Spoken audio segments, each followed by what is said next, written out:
The year is 1987, and American TV networks launch a number of short-lived shows, such as Starman, The Popcorn Kid, and Probe. In a fit of midlife nostalgia and an effort to remind the world of shows they have forgotten, lone podcast pilot Chris Cooling steps into the Forgotten TV studio 30 years later.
From well-remembered to obscure TV memories of the 70s and 80s, including short-lived TV shows and made-for-TV movies, this is Forgotten TV. Welcome to Forgotten TV. I am your host, Chris Cooling. Forgotten TV is an independent listener-supported podcast. You can support Forgotten TV through Patreon or PayPal and become a producer of the show. Or buy me a coffee using the link in the show notes. This episode of Forgotten TV was executive produced by Will Welton, Doc Pinko, Joshua Driscoll, K.L. Young, Kenny Siegel, and Tony Cook. Thanks to all for your support of Forgotten TV. The year was 1856. Quarry workers cutting limestone in Feldhofer Cave in the Neander Valley of what is now Germany made a discovery that changed our understanding of paleontology.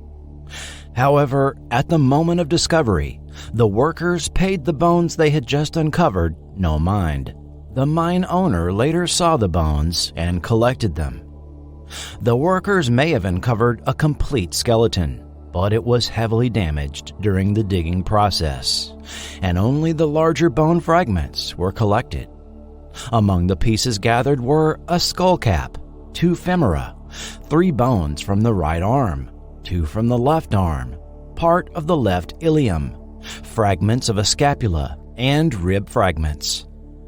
Thinking these were the bones of bears, the pieces were given to nature scientist Johann Karl Fuhlrott. Realizing they were from no bear, Fuhlrott enlisted the aid of Hermann Schaffhausen, a professor of anatomy teaching in Bonn. The following year, Schaffhausen publicly announced the discovery of the remains of an extinct prehistoric species of human, that of Homo neanderthalensis, the Neanderthal man. In his paper from that year, he posited the skeletal remains were that of a savage and barbarous race of ancient human. What does science now tell us about this species? Along with Denisovans, Neanderthals were a cousin of Homo sapiens, a hominid species that lived from 40,000 to as much as 400,000 years ago in a patch of Eurasia that stretched from Europe's Atlantic coast to Central Asia. Their bodies were shorter and stockier than modern humans, with broad chests and bulky torsos. Their faces featured large, high-bridged noses with a larger nasal chamber than humans, which served to warm the air. But far from being the savage and barbarous race characterized by Schaffhausen, archaeological evidence suggests they had a relatively sophisticated culture. They built shelters, made and wore clothing, and created tools not only out of stone, but from bone as well. Evidence suggests that at least some Neanderthals knew how to make rope, and we know they were using colored pigments to decorate objects, such as shells or possibly even their own bodies. They thus may be the creators of the world's oldest cave art, found in the El Castillo Cave in Spain. Bruniquel Cave in southwestern France contains evidence of their activities in the form of hundreds of intentionally broken stalagmites, arranged into two large ellipsoid structures, along with several smaller stacks. The purpose of these? Unknown. They are also believed to be the first humans to bury their dead. Whether Neanderthals were killed off or outcompeted by Homo sapiens, they did disappear from the Earth less than 40,000 years ago. However, some Neanderthals, along with Denisovans, evidently interbred with the Homo sapiens, which may explain why measurable amounts of Denisovan and Neanderthal DNA can still be found in the modern human gene pool. Denisovan DNA makes up some 4 to 6% of modern New Guinean and Bougainville Islander genomes, while most people of European or Asian descent have 1.5 to 2% Neanderthal genes in their DNA. Early depictions in fiction, such as J.H. Rosny's The Quest for Fire from 1911 and H.G. Wells' The Grisly Folk from 1927, had Neanderthals as barbarous, slouching, club-wielding primitives, inspired by the work of French paleontologist Marcellin Boule. William Golding's 1955 novel The Inheritors benefited from more recent research and presented them as more emotional and civilized. However, Schaffhausen's and Boule's descriptions had taken hold, and the pop culture concept of the caveman evolved. The first film featuring this archetype was likely D.W. Griffith's 1912 work, Man's Genesis, which tells the tale of the caveman, Weak Hands, developing the first weapon to save his love, Lily White, from brute force. Yes, the cavemen were fighting over a woman, something that was repeated in 1923's 3 Ages with Buster Keaton, which was also the birth of the concept of the caveman dragging off his new mate by her hair, a trope endlessly recycled over the decades in newspaper cartoons, a crude joke we've been laughing at now for 100 years. In 1932, the syndicated comic strip Alley Oop began entertaining readers with its characters set in the Bone Age, where the titular character rode his dinosaur, Denny, carried a stone axe, and wore a fur loincloth. In 1953's The Neanderthal Man, a serum transforms Professor Clifford Groves, regressing him into a Neanderthal, in a variation on the Jekyll and Hyde story. Roger Corman's Teenage Caveman in 1958 presented a 25-year-old Robert Vaughn as the title character, challenging the status quo of his day in daring to travel beyond the permitted tribal boundaries, which reveals a shocking truth about their reality. And yes, there was 1962's Ega with Richard Keel, later immortalized by Mystery Science Theater 3000, the Hammer Films Cave Girl trilogy of the late 1960s, 1 Million Years BC with Raquel Welch, followed by Prehistoric Women and 1970's When Dinosaurs Ruled the Earth, Carl Gottlieb's slapstick Caveman in 1981, the far more serious Quest for Fire, also from 1981, and 1984's Iceman. But before all those, Hanna-Barbera gave us that modern Stone Age family, the Flintstones.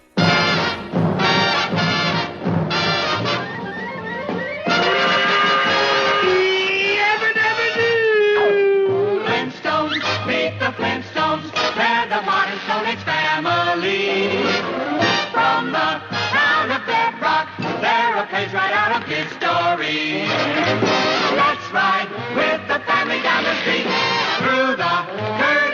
Fred to beat. When you're with the Flintstones, have a yabba dabba do time. A dabba do time. We'll have a gay old time. The then-named HB Enterprises, formed by the animation director team of William Hanna and Joseph Barbera, was one of the first providers of new animated content for television.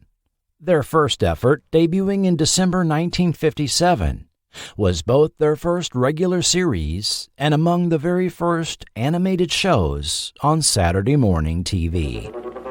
Get set, get ready.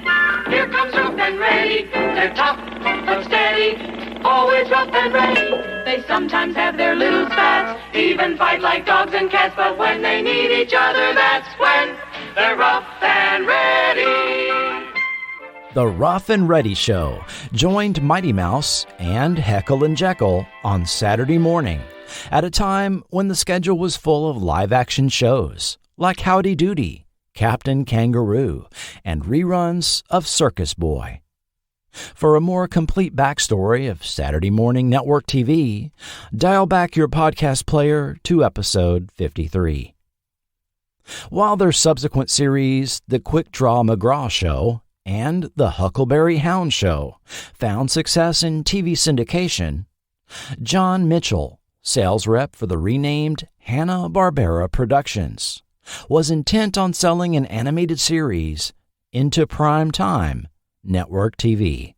Bill, it's Joe. We had a call from Mitchell again. He's on fire with this idea of trying to get one of our shows on prime time. While virtually all previous cartoon characters had been of the funny animal variety, Hanna and Barbera felt the main characters would need to be people to get any new animated show into primetime TV. Early on, it was decided to imitate a family sitcom. But what would be the setting, the character angle? After several concept sketches, artist Dan Gordon set them in the direction they ended up pursuing. From Bill Hanna's book, A Cast of Friends. The drawing depicted two characters dressed in caveman skins, along with a primitive phonograph that consisted of a little bird with a sharp beak on a stone record. It was an historic moment, or rather more precisely, a prehistoric one. When we saw Dan's drawing, I think we all recognized the gag potential of a cartoon show that burlesqued modern conveniences as we knew them in 1960, and adapting them to the Stone Age. This was the birth of the endless gags we now associate with the Flintstones. Airing at 8:30 p.m., 7:30 Central, Fridays on ABC, sandwiched between Harrigan and Son and 77 Sunset Strip, The Flintstones became the first prime-time animated series, debuting September 30th, 1960, beating The Bugs Bunny Show to air by 11 days. The series was designed to appeal to both children and adults, and even casual viewers could see it was a thinly veiled version of The Honeymooners, comically adapted to prehistoric times. The original series ran in primetime for 6 seasons, but revival series and repackaged versions of the show aired on Saturday mornings well into the late 1980s.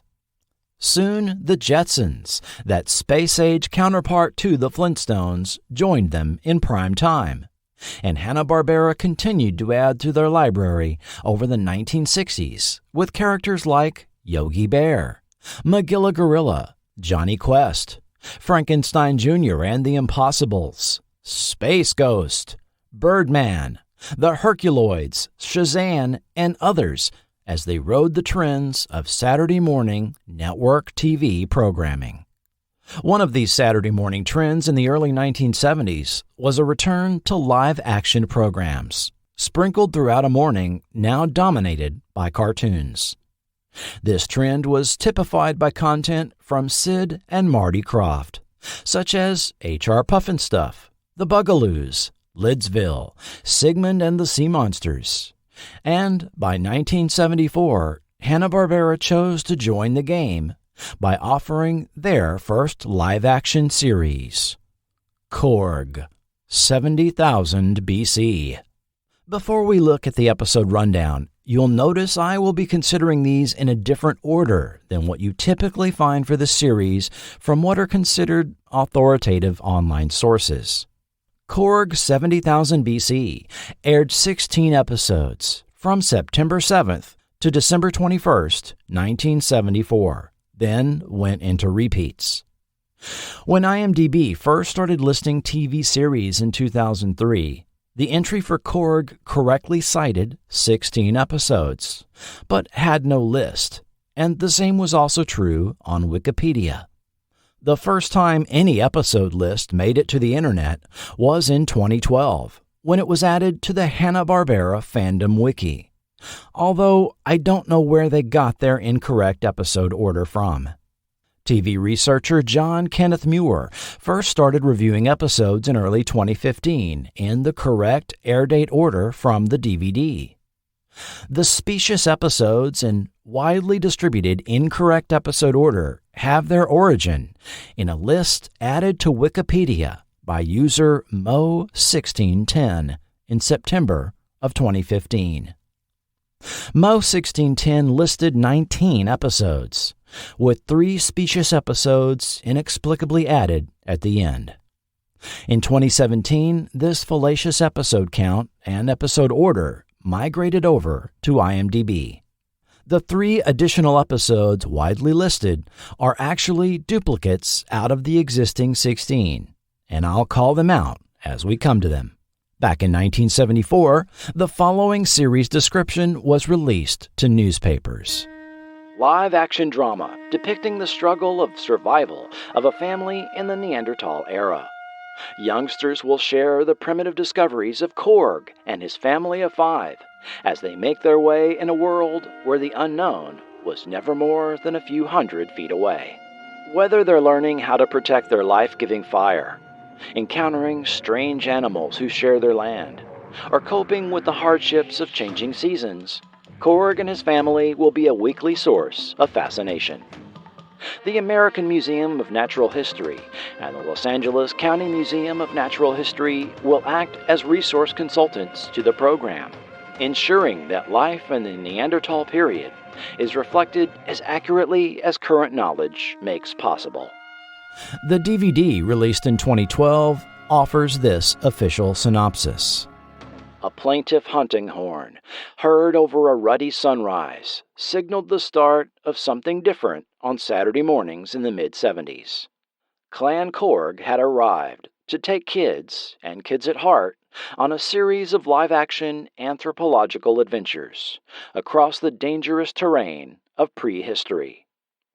Aided by consultants from both New York's American Museum of Natural History and the Natural History Museum of Los Angeles County, Korg ditched battling dinos and discovering fire for a more mature focus on the dawn of cooperation and compassion amongst our Neanderthal brethren, as personified by its pre-nuclear family. Korg is the patriarch of the clan, which includes Mara, his mate, Bach, Korg's younger brother, and Korg's 3 offspring, Tana, 15, Ree, 12, and Tar, 11.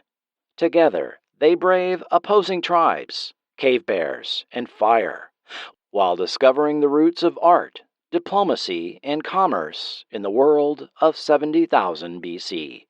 Burgess Meredith narrates. Now, let's discuss Hanna-Barbera's other Stone Age family, Korg, 70,000 BC. Trapped. Air date September 7th, 1974. In the process of using a log to teach young Tor the art of throwing stones to hunt small game, Tor and Tane accidentally discover a new use for the log. While Tor and Ree are outside busy with the just-invented game of seesaw, an earthquake traps the rest of the clan inside the cave. It's up to Tor and Ree to use the newly discovered principle of the lever to move a boulder to free the trapped family members. We begin to see the family dynamic in this first episode. Contrary to the description on the DVD, it is clear that the girl, Ree, is depicted as being the youngest child, aged 11, while Tor is her slightly older brother at age 12, and Tane is an older teen boy who already goes on hunts with Korg and Bach. I believe the people at Warner switched the ages of Tor and Ree on the DVD back cover, as well as misspelled the names of the two boys. Press releases at the time clearly indicate the correct names of the characters and ages as I describe here. Dialogue also informs the viewer of other clans, such as the Hill People, who we will meet 5 episodes later. Episode written by Willie Gilbert. Born William Gomberg in Cleveland, Ohio, Gilbert wrote for his high school newspaper, the Glenville Torch, alongside future playwright and screenwriter Jerome Lawrence, known for Inherit the Wind and Auntie Mame, made into a 1974 film with Lucille Ball. 2 of his other classmates and Torch writers were none other than Jerry Siegel and Joe Shuster, who would create legendary comics character Superman, which rivals the likes of Sherlock Holmes, Mickey Mouse, or James Bond as one of the most recognizable fictional characters of all time. As an adult, Gilbert pursued a career as a comedian, then partnered with his urologist, Jack Weinstock, writing skits for nightclub performers and Broadway shows. They made their way into writing for early television on Captain Video and his Video Rangers, Tom Corbett Space Cadet, and The Howdy Doody Show. During these years, Gilbert was the typist, living in a hotel and hanging around with showgirls wearing his dapper 50s zoot suit. Jack was the jokester who played up his medical background, telling stories about his famous patients with their problems below the belt. The pair were known for their very New York-centric humor on Howdy Doody, and Gilbert is one of the 4 people credited with writing the lyrics to Howdy Doody's famous theme song. After writing Broadway shows in the 1960s, Gilbert began writing for Hanna-Barbera on Scooby-Doo, The Super Friends, The Amazing Chan and the Chan Clan, and other shows. His final project was Yogi's First Christmas, just before his death in 1980 at age 64.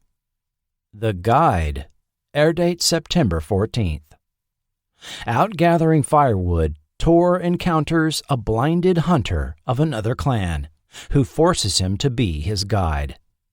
When Korg and Bach catch up to them, instead of killing the hunter, Korg shows the advanced trait of mercy and sees him back to his own camp. Written by Maurice Tomregel. Guest star Frank Christie, a tough guy character actor from 70s film and TV. He had a minor role in The Godfather and had a brief stint on Days of Our Lives in 1980. In July 1982, he was shot to death, getting out of his car outside his North Hollywood home. Looking into Christie's death quickly turns into a rabbit hole, but here are the highlights. The 52-year-old had been killed the same month as acquaintances Frank Saletri, an attorney and movie producer, also shot inside his house used for the 1973 film Blackenstein, as well as actor Vic Morrow, killed on the set of the Twilight Zone movie in a helicopter stunt gone wrong. Investigators initially considered the possibility that the murders of Saletri and Christie were related, but they were determined to be coincidental. 11 years later, it was revealed Christie's death was the result of a hit put out on him, the result of a love triangle gone wrong. In 1993, 3 safecrackers turned hitmen were charged with the murder, as was one Norman Friedberg, who allegedly hired them after warning Christie to stay away from his girlfriend.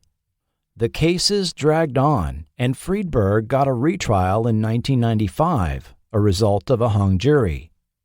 2 of the 3 accused hitmen, Ronald Coe and Alan Betts, also filed for a retrial, because after their trial, key witness and admitted mafia enforcer Anthony Fiato emerged from hiding a relationship with, drumroll please, the sister of Nicole Brown Simpson. Yes, it turns out Fiato was also a key witness in the O.J. Simpson trial, and allegedly had been approached first by Freiberger to conduct the hit on Christie. Details about the relationship supposedly contradicted claims made by the prosecution during Coe and Betts' trial. I'll stop here, but the entire convoluted story was profiled on an episode of America's Most Wanted.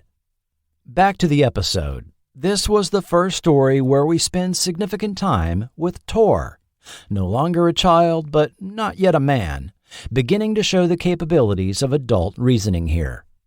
He realizes that if brought to another clan, they would be unwilling to allow him to return home. Even so, when he has a chance to escape, Tor takes pity on the strange hunter and helps him out of the river so he doesn't drown, and likely heavily influenced Korg's decision to not kill him. Here we see our first of several location visits to the L.A. County Arboretum, which I'll expand on later.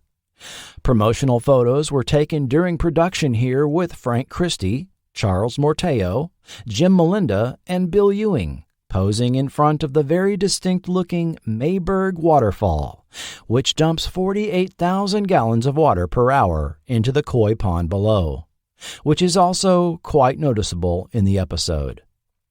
Also visible is Baldwin Lake, the main body of water at the Arboretum.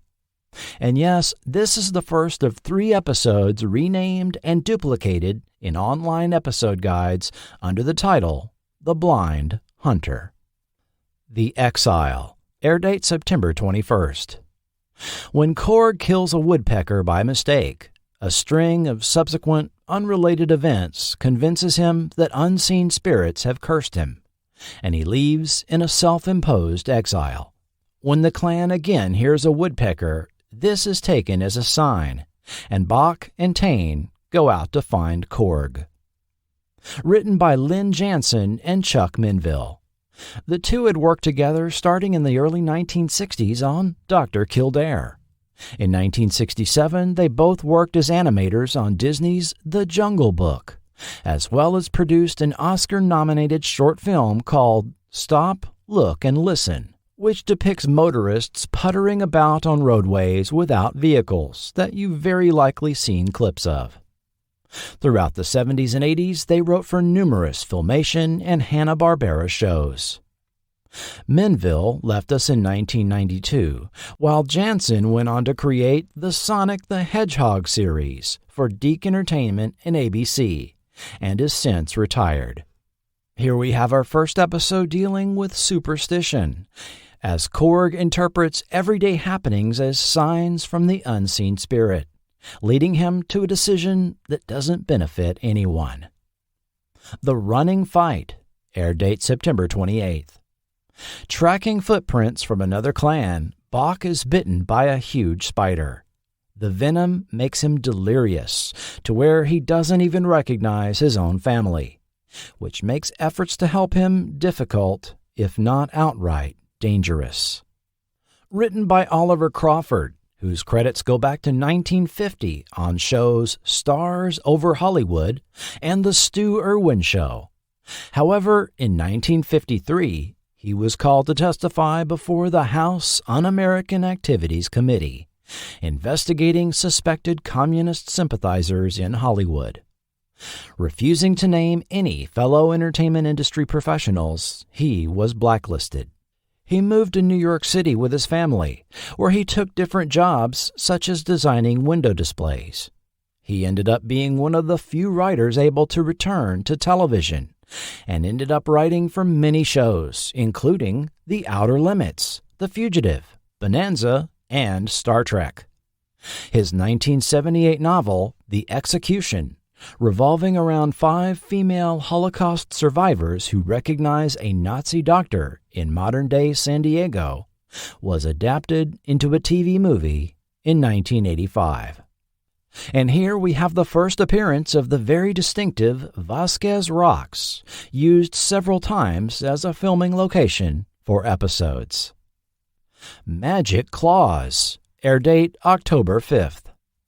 While hunting a bear, Bach slips and suffers a minor injury, and the bear gets away. However, Bach's hunting defeat has made him hesitant and fearful. Korg has a nighttime vision from the Great Unseen Spirit, with instructions to hunt the bear down and use its claws as a talisman to get Bach's mojo back. Written by Dick Robbins, known for 1967's Spider-Man and 1973's Super Friends, and he would later work on The Croft Super Show, writing many of the Electra Woman and Dinah Girl segments, and developing the concepts for Wonderbug and 1978's Godzilla. Another visit to Vasquez Rocks and yet another bad week for Bach. A stunt performer in a bear costume was used for all the hunting scenes, the effect of which ranged from not terrible for Saturday morning TV to highly obvious and unconvincing.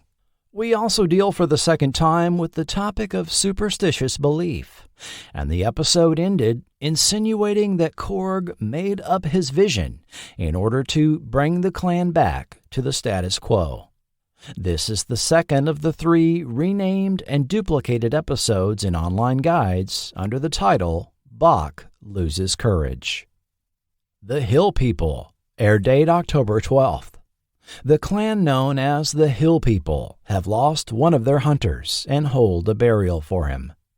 Bach is interested in taking the dead hunter's mate, Sala, as his own, but this creates an issue since the dead hunter's brother, Jared, has a claim on her according to tradition. When Jared demands an outrageous payment for Sala, this threatens war between the 2 clans. To avoid bloodshed, Sala reluctantly goes to be with Jared. After 5 weeks of fairly simple plots revolving around basic survival, here we have the most complicated and best story yet, as writer Fred Freiberger tells a tale that has likely happened countless times over history. Widow inheritance is the cultural practice whereby a widow is required to marry a male relative of her late husband, often his brother. This had the potential of being a positive for the widow and any children, ensuring that they were provided for, but it obviously also could lead to misery, depending on the disposition of the people involved. The practice also served to keep property and wealth in the same family line. Here, Sala was obligated to allow Jared to take her as mate, even though she did not wish it, as he was a boorish, possibly even abusive man, having little say in the matter, as her choices were to either be with Jared, be banished to the wilderness, or allow the clans to go to war. She chose the well-being of all over her own feelings.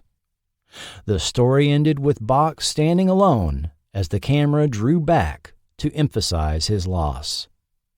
Quite a bit of storytelling for a Saturday morning show. Our guest stars were character actress Eileen Dietz as Sala. She had just appeared in The Exorcist as the face of the demon possessing young Reagan. This led to a long career of appearing in horror films, and she is still quite active. Arthur Batanides was the crude Jared, although he's been in quite a long list of film and TV. You might recognize him as Lieutenant D'Amato from the Star Trek episode That Which Survives, in which Korg actress Naomi Pollock also appeared. Bob Klein was Hill People Chief Lorik, a supporting actor in TV westerns going back to 1956. The highly recognizable Franklin Canyon Reservoir was used as filming location here.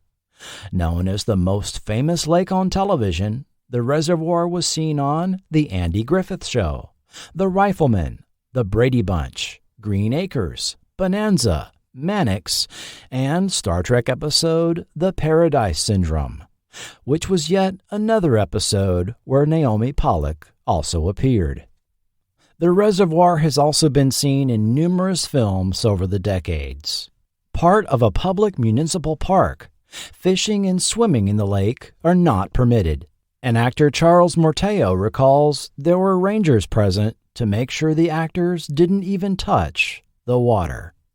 The Eclipse of the Sun, air date October 19th. During the evening by the campfire, Ree is bitten by a snake. To cure her fever, Tane and Tor set out in search of Kuba root and encounter an old man who tells them to look in the Valley of Voices.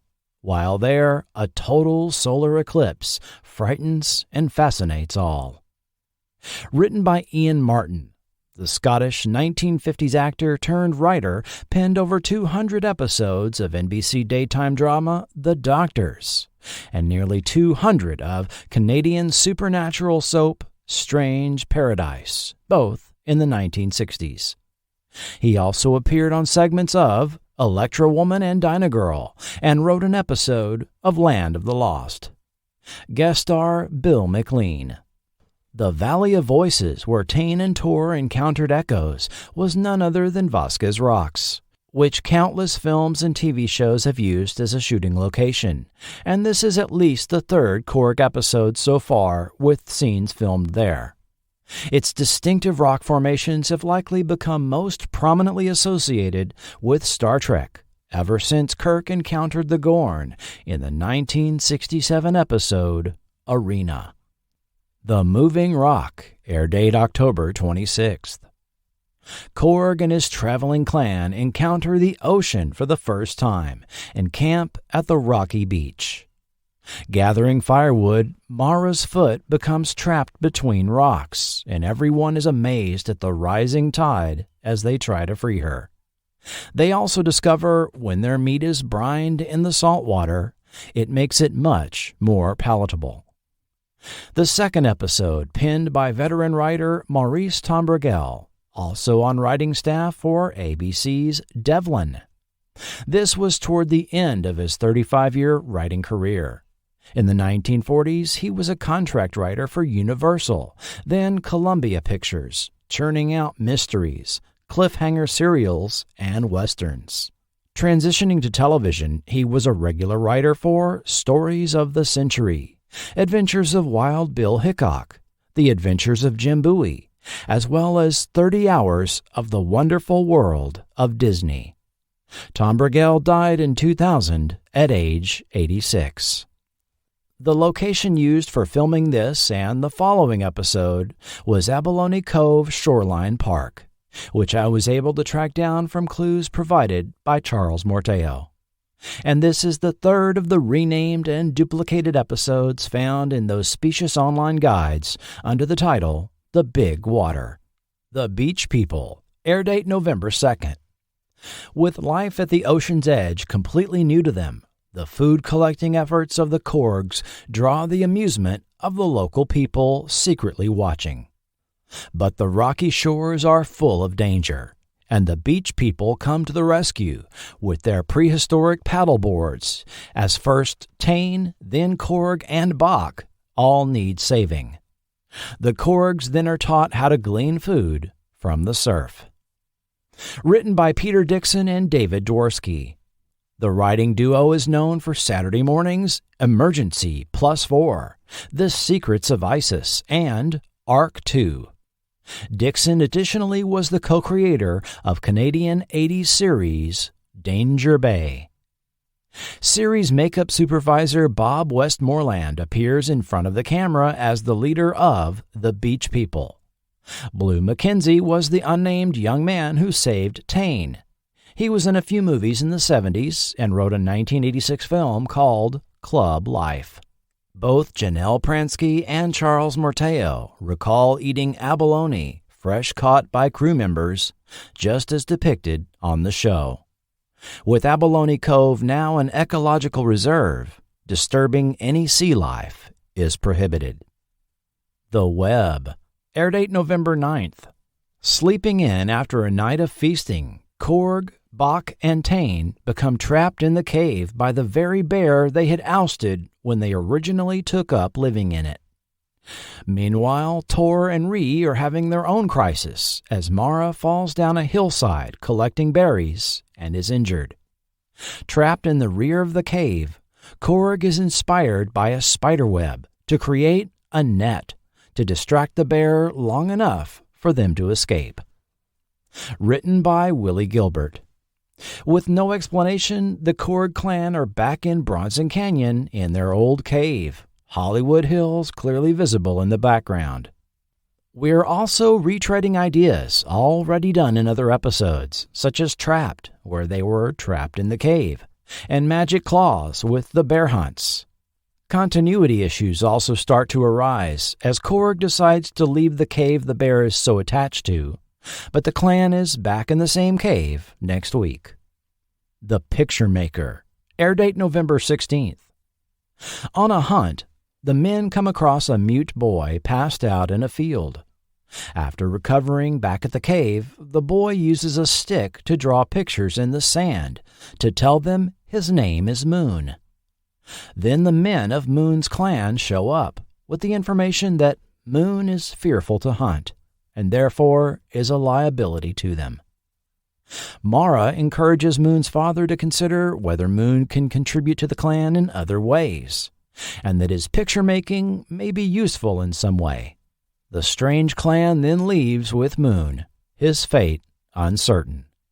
This was the first of 2 episodes written by Bernard M. Kahn, also credited as Bernie Kahn, writer on several 1960s sitcoms, including Petticoat Junction, Bewitched, and Get Smart, before writing for Hanna-Barbera in the 1970s.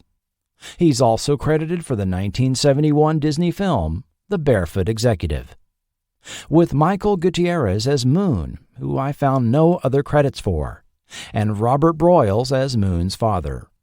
Broyles had something of a career as a working actor from the late 1960s up to the mid-90s in about 60 credited roles. The Ancient One, air date November 23rd. Out on a hunt, the men come across an aged man lying in a grave, waiting to die. Recognizing him as Lar of the Hill People, Korg takes pity on him and takes him back to the camp. Lar reveals that his advanced age makes him useless to the clan, so he went out to lay down and die. With resources scarce, the additional person to feed causes some concern and a moral dilemma. However, the old man adds value to the clan with his experience, teaching them the art of camouflage when hunting deer. Written by Bernard M. Kahn, with Pedro Regas as Lar. Regas, born in 1897, was a Greek stage actor who Mary Pickford encouraged to go to Hollywood to be in film. His credits begin in the late 1920s, and his features enabled him to play men of various ethnicities over the decades.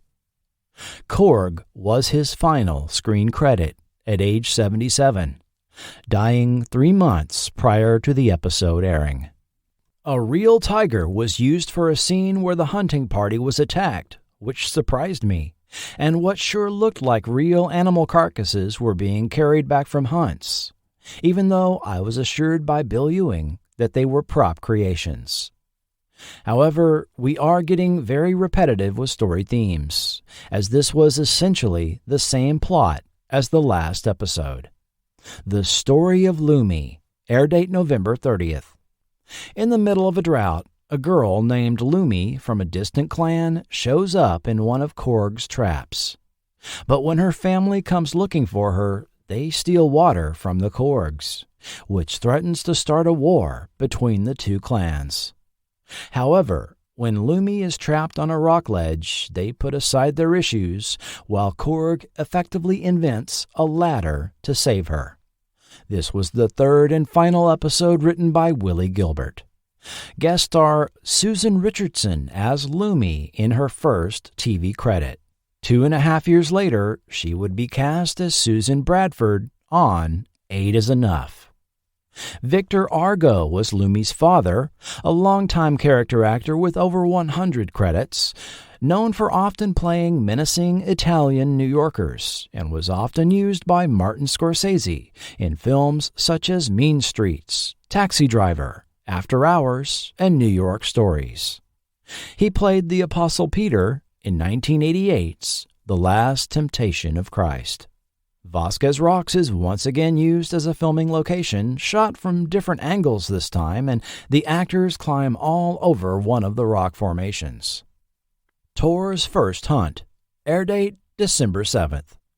Korg determines that Tor is now old enough to hunt with the men of the family, and he goes through ceremonial face painting and is given his first spear. During the hunt, they split into two parties, but Korg and Tane, with their kill of a buck deer, are being tracked by a lion. Trapped in a valley, Tane uses a reflective rock to signal the others to come help. Written by Henry Sharp, known for writing The Real McCoys, The Donna Reed Show, The Addams Family, and The Wild Wild West. In the 70s, he started writing for Hanna-Barbera on The Amazing Chan and the Chan Clan, Super Friends, and Valley of the Dinosaurs. He lived to be 106 years old, dying in 2019. The River. Air date December 14th. In the wake of a wildfire and drought, the Korg clan can only find a few root plants for food. However, Bach has scouted out a place across a large river where it is green and there is game to be hunted. The clan sets out for this new place, but the deep river presents a challenge, as none of them have learned to swim.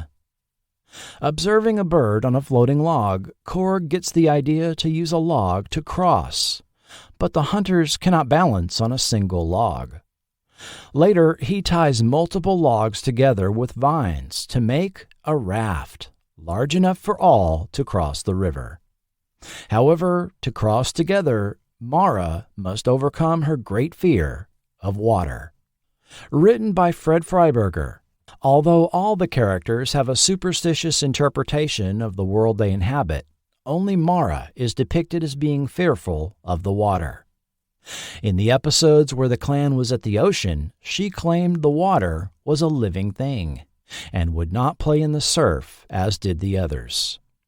Of course, she was the one with a foot trapped by a rock with the tide threatening to drown her, so this would only have served to enhance her phobia. This episode was again filmed at the Los Angeles County Arboretum.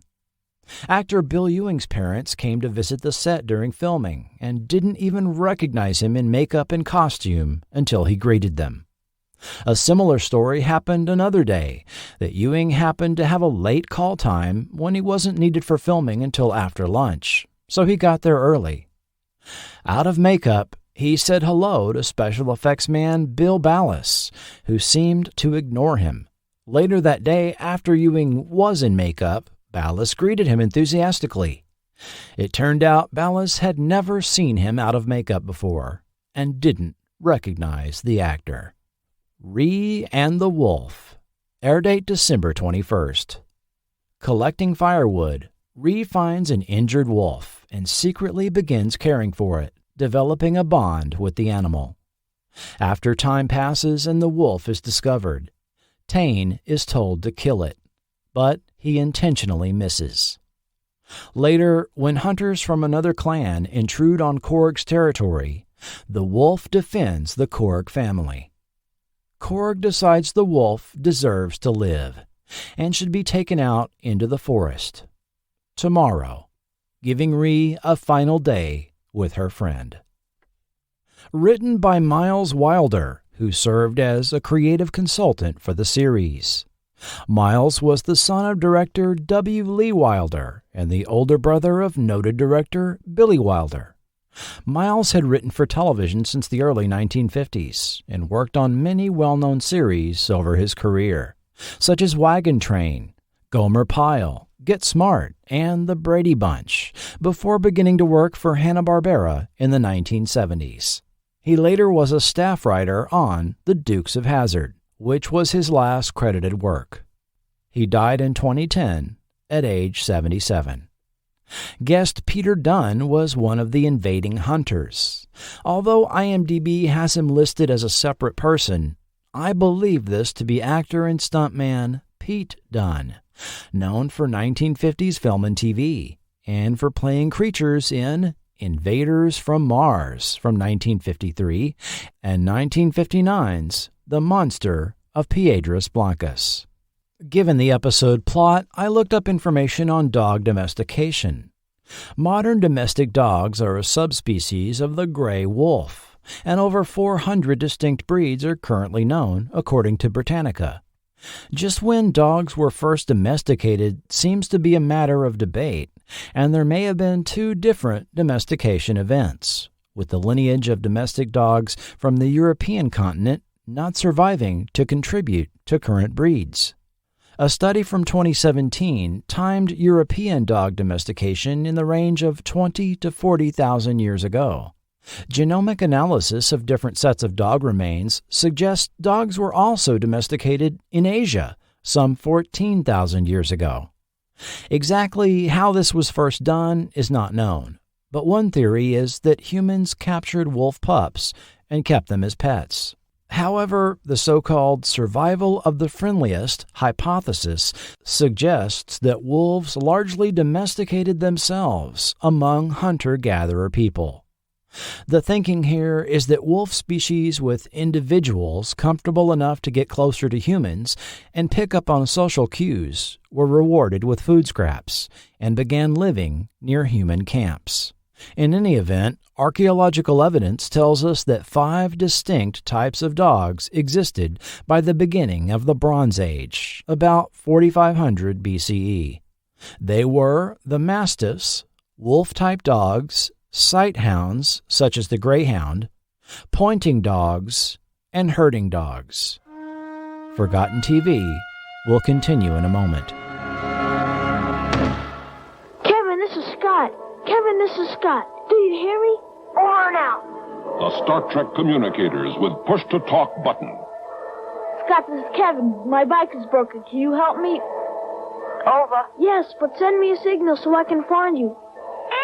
Star Trek communicators with a range of 1,300 feet. Push button, twin warp sound, uses 1 9-volt battery, not included. Star Trek communicators with belt hook, telescoping antenna, and twin warp sound. From Ego. It is written, to learn what is good, 1,000 days are not enough. To learn what is evil, an hour is too long. Prepare yourself for the future. The greed and finality buried in the hearts of men.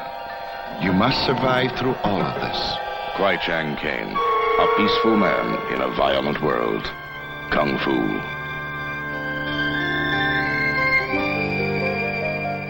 Behind the scenes. Korg 70,000 BC was the first completely live-action series produced by Hanna-Barbera, although they had tried before. 1967's We'll Take Manhattan, featuring Dwayne Hickman, TV's Dobie Gillis, was an unsold sitcom pilot for NBC.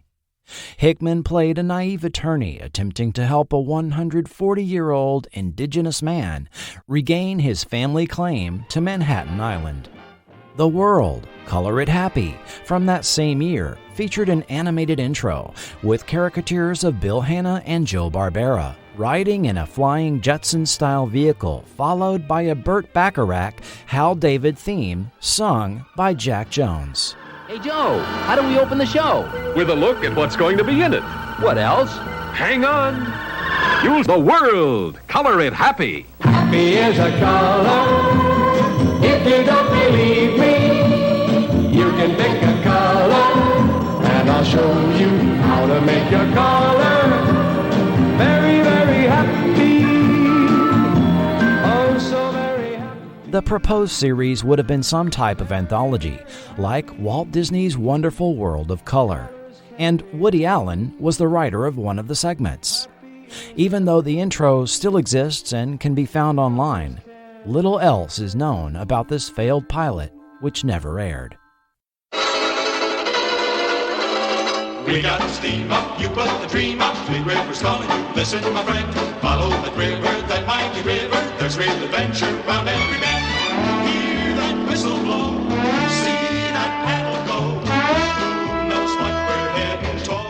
1968's The New Adventures of Huckleberry Finn featured 3 young actors portraying the classic Mark Twain characters in live action, filmed against a blue screen, interacting with an animated background.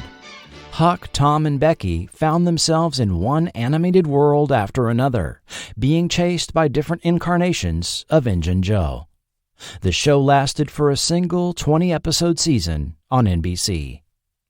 The live-action Korg would air during a season where Hanna-Barbera was producing 6 additional animated series for Saturday morning.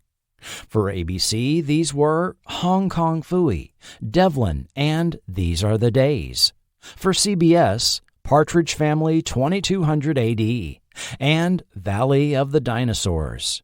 And for NBC, Wheelie and the Chopper Bunch. ABC's Saturday morning shows were promoted as part of what they called Funshine Saturday. What you see on ABC Saturday mornings, you'll be talking about all weekend. You'll be talking about Hong Kong Phooey, a canine crusader who changes from janitor to crime fighter at the close of a drawer. About the new adventures of Gilligan and his shipwrecked friends. About Devlin, 3 kids out on their own together as a motorcycle stunt team. About Korg, 70,000 BC, a family struggling to survive in prehistoric times. And These Are the Days, about a turn-of-the-century family in rural America. 5 bright new shows, part of Funshine Saturday each week. Also this season, 14 after-school specials, continuing in the tradition of the Emmy-winning Rookie of the Year. ABC's new fall 1974 Saturday morning shows had been announced back at the end of March. Revealing their plans for children's TV programming, 5 new shows were announced. 4 of the Saturday shows will be animated cartoons. They are The New Adventures of Gilligan, derived from characters in Gilligan's Island. Devlin, an adventure series about 3 orphaned youngsters. These Are the Days, stories of a rural family in the early 1900s. And Kung Phooey, a comedy about a meek janitor in a police station. The other new show is Krog, 70,000 BC, a live-action drama about the Krog family in the Neanderthal era. Did they say Krog? I initially thought it was possible the New York Daily News transposed the letters, misspelling Korg. But also note the title of Kung Phooey, which became Hong Kong Phooey by air date. I couldn't find details on that retitling, but my guess is that the title was just too close to Kung Fu, also airing on ABC at the time. Even though it had been renamed by June, the show continued to be referred to as Kung Phooey in some press articles throughout the summer, and even in actual TV listings that fall. 1 week after Krog was first mentioned in the press, ABC President Walter Schwartz included it in his lengthy statement to a congressional subcommittee hearing being held on violence on television. We have just announced some of our plans for 1974-75 in the children's programming area. And once again, we are increasing the number of quality presentations which minimize elements of physical jeopardy. 5 new series are slated to make their debut in our weekend schedule this September. They include Krog 70,000 BC, a drama depicting a family struggling for survival in the Neanderthal era. Consultants to this series will be the American Museum of Natural History and the Los Angeles County Museum of Natural History.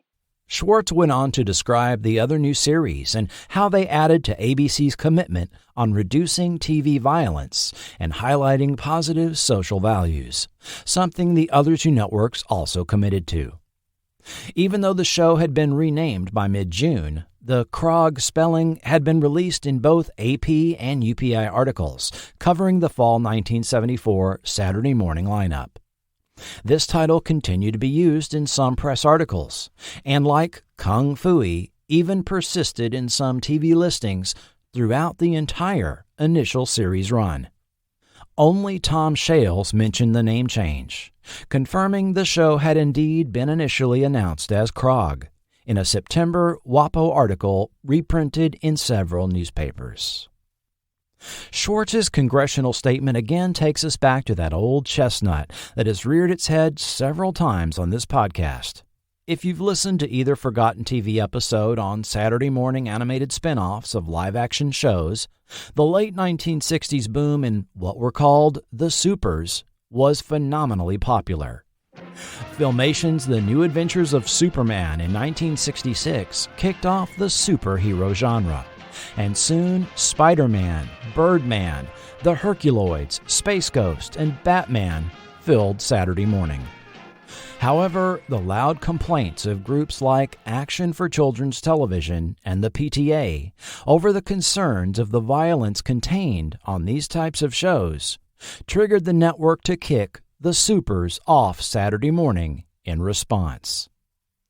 By 1974, even though the TV networks had bent over backwards to virtually eliminate violence and shifted to mild fare with a focus heavy on comedy, music, and mystery, even neutering the Super Friends, see Forgotten TV episode 53, Saturday morning TV was still coming under fire from the critics now calling the lineups everything from inane and banal to overstimulating. In the aforementioned congressional hearing, a Dr. George Gerbner even claimed that television violence had overall increased in the 2 years since the last subcommittee hearing on the matter. And this was anecdotally confirmed by scores of letters from Mr. and Mrs. America, taking the further step of blaming murders and other violent acts committed by juveniles on violence they had witnessed on TV. In response, all 3 TV networks went over the Saturday morning schedules with a fine-tooth comb, making sure the kiddies wouldn't see one character punch or shoot another, which meant even Hong Kong Phooey would be spending more time lecturing them on buckling their seatbelt or riding a bike helmet than having kung fu fights with criminals. Likewise, it was determined that everyone from Archie on the U.S. of Archie to Rick Marshall on Land of the Lost would impart pro-social messaging during programs.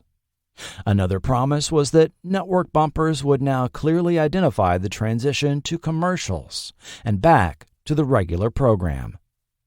Many of these network bumpers are ingrained in the Gen X collective consciousness. And now, these messages.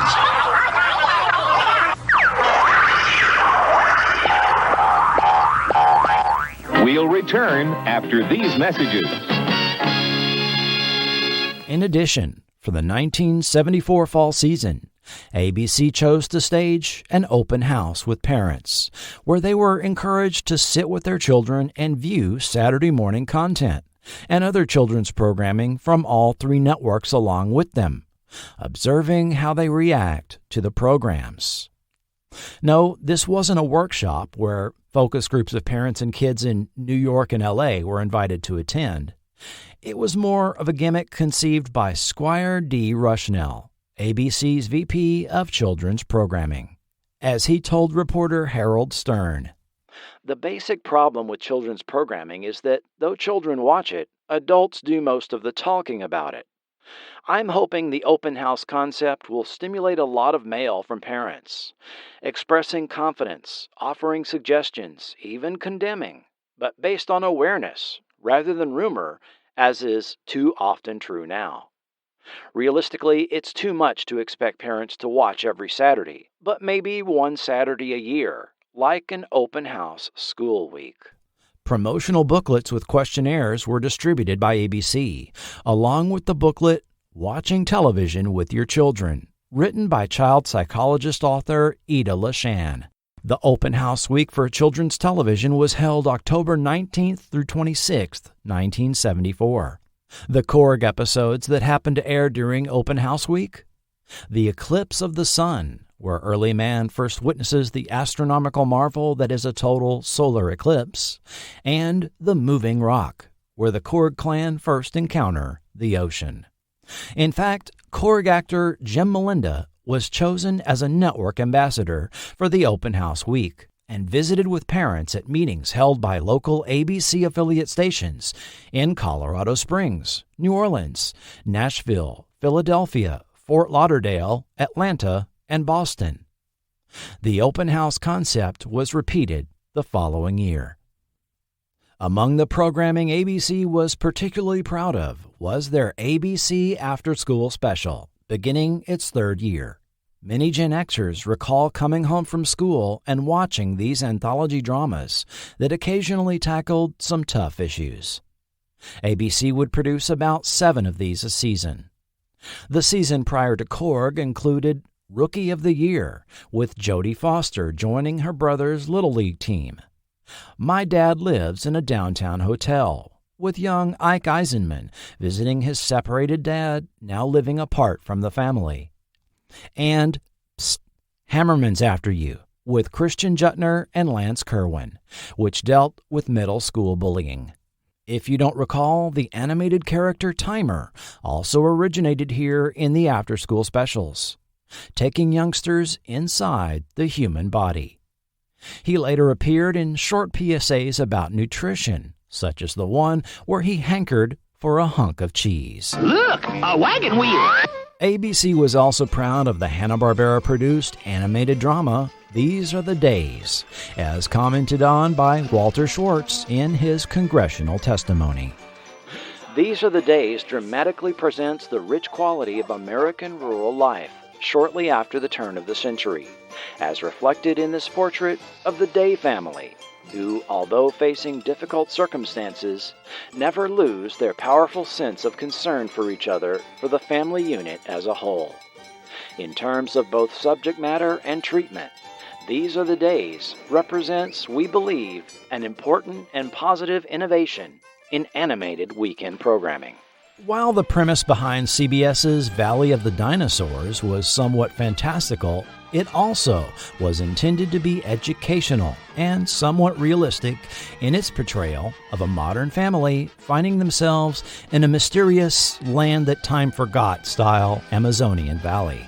Using a physically accurate art style, Valley would explore a variety of scientific principles and their applications, as the Butler family introduced concepts such as the lever, siphoning, first aid, and so on to the Neanderthal-like cave people they find in the valley as they made efforts to find their way back to their world.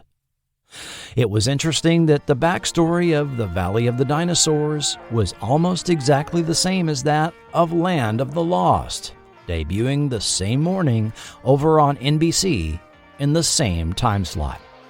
Land of the Lost, from the creative forces of Sid and Marty Krofft and David Gerrold, had the Marshall family also become trapped in the mysterious land after a fateful river raft trip plunged them down a 1,000-foot waterfall and through a time portal.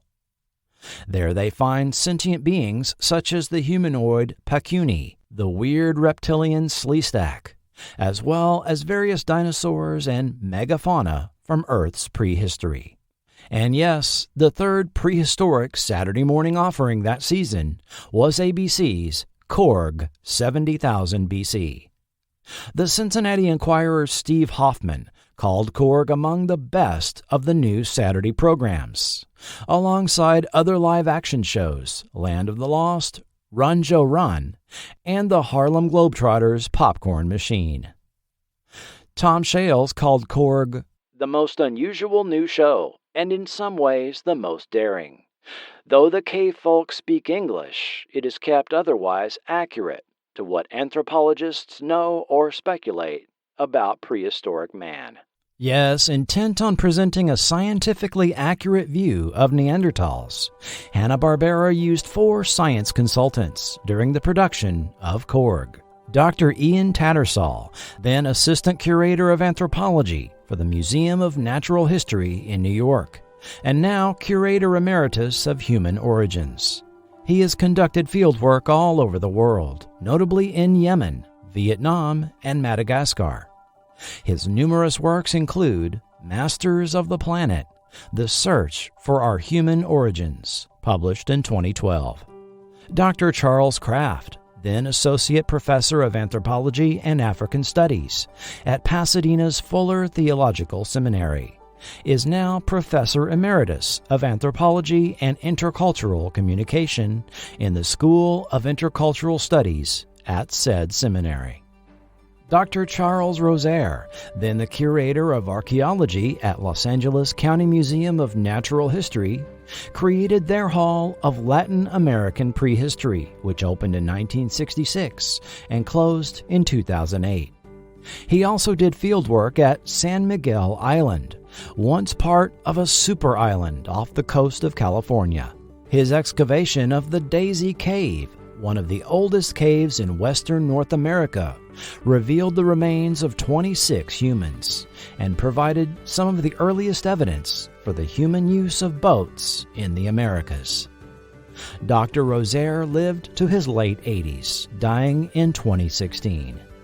Heath Taylor, a former UCLA teacher and expert in anthropology, was the on-set technical advisor. Taylor is the most enigmatic of the science advisors. I found absolutely no information on him, apart from the press releases announcing the series. The creation of Korg is credited to producer Fred Freiberger, a name you may be familiar with.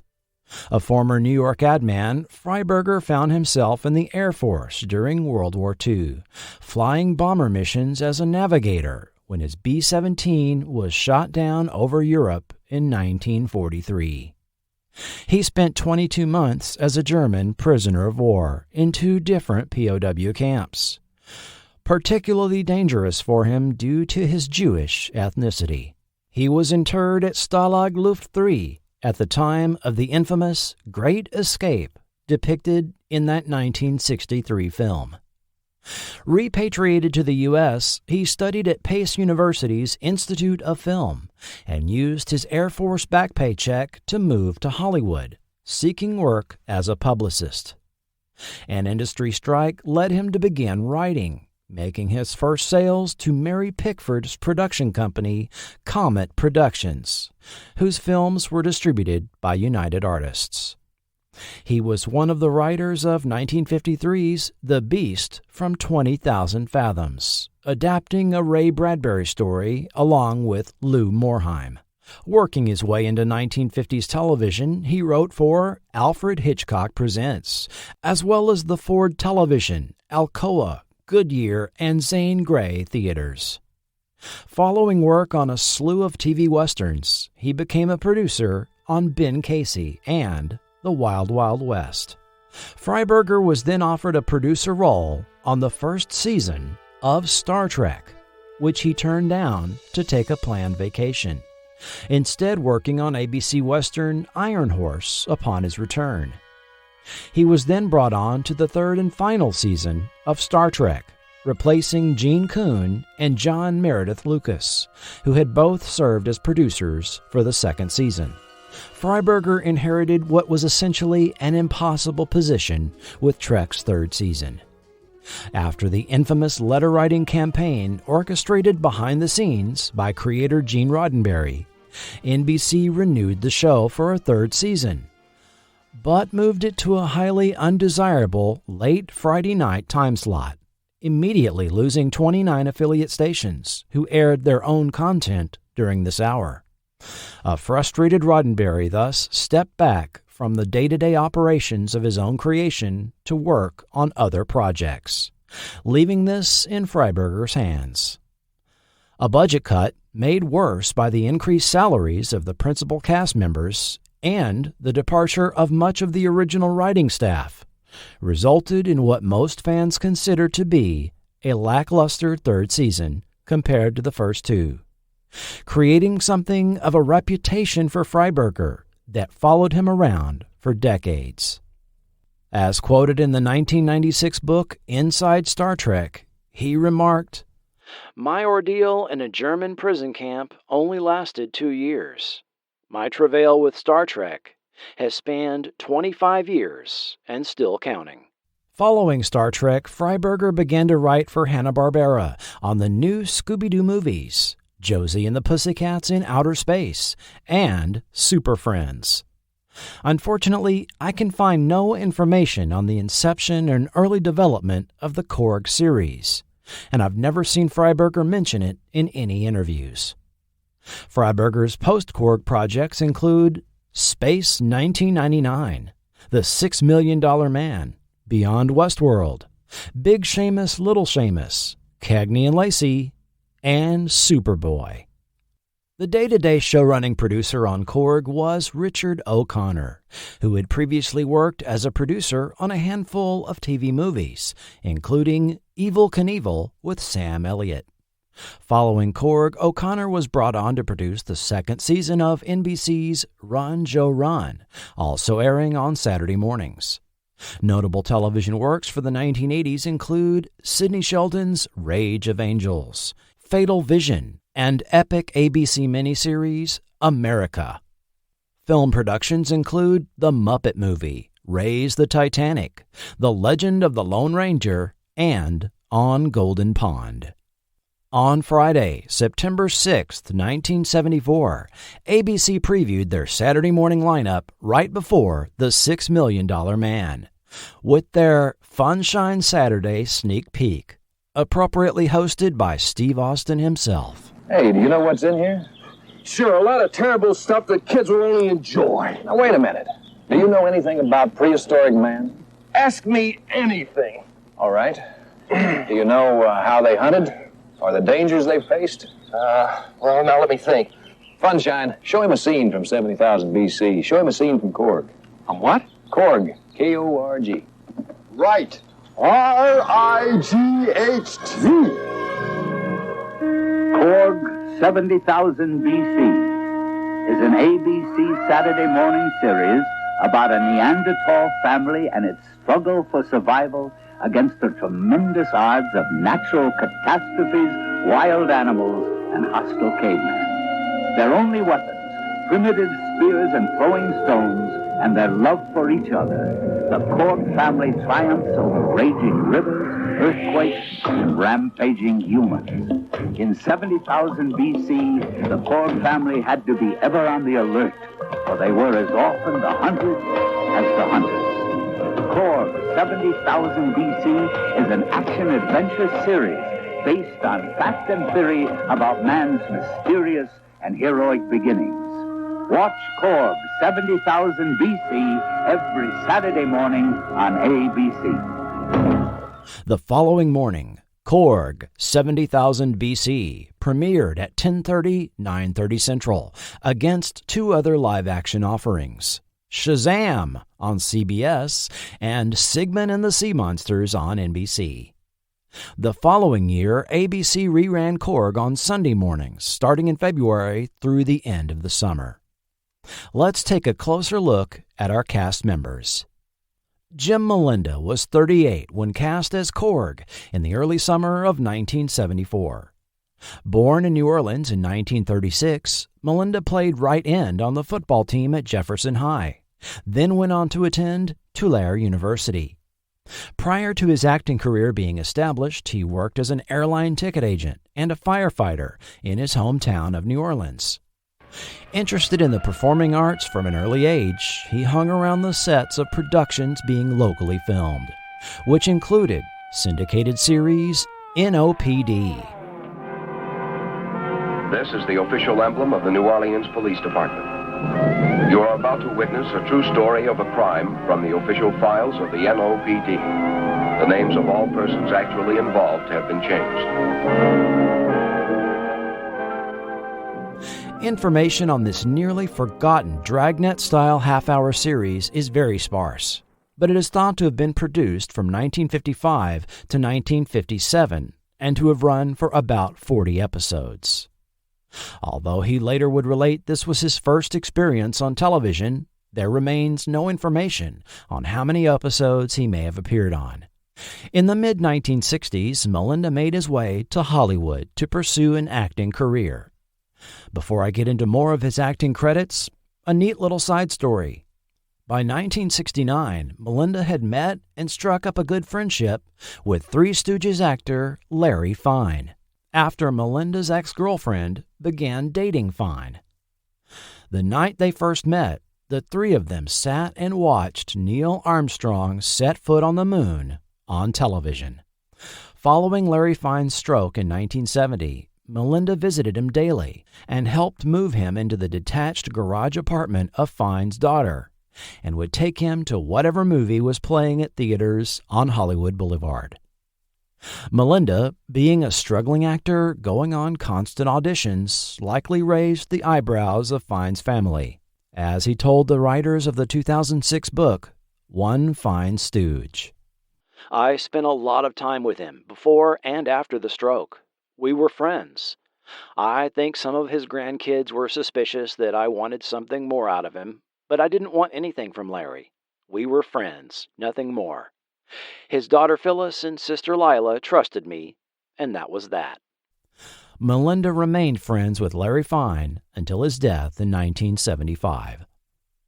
Malinda's early TV credits that are easily referenced begin in 1968 on episodes of It Takes a Thief and Ironside. In addition to a few more episodic TV roles, he appeared in a couple of obscure films. 1972's R-rated hitchhiking exploitation film Dead End Dolls, played at drive-ins in southern states, mainly in Texas and North Carolina.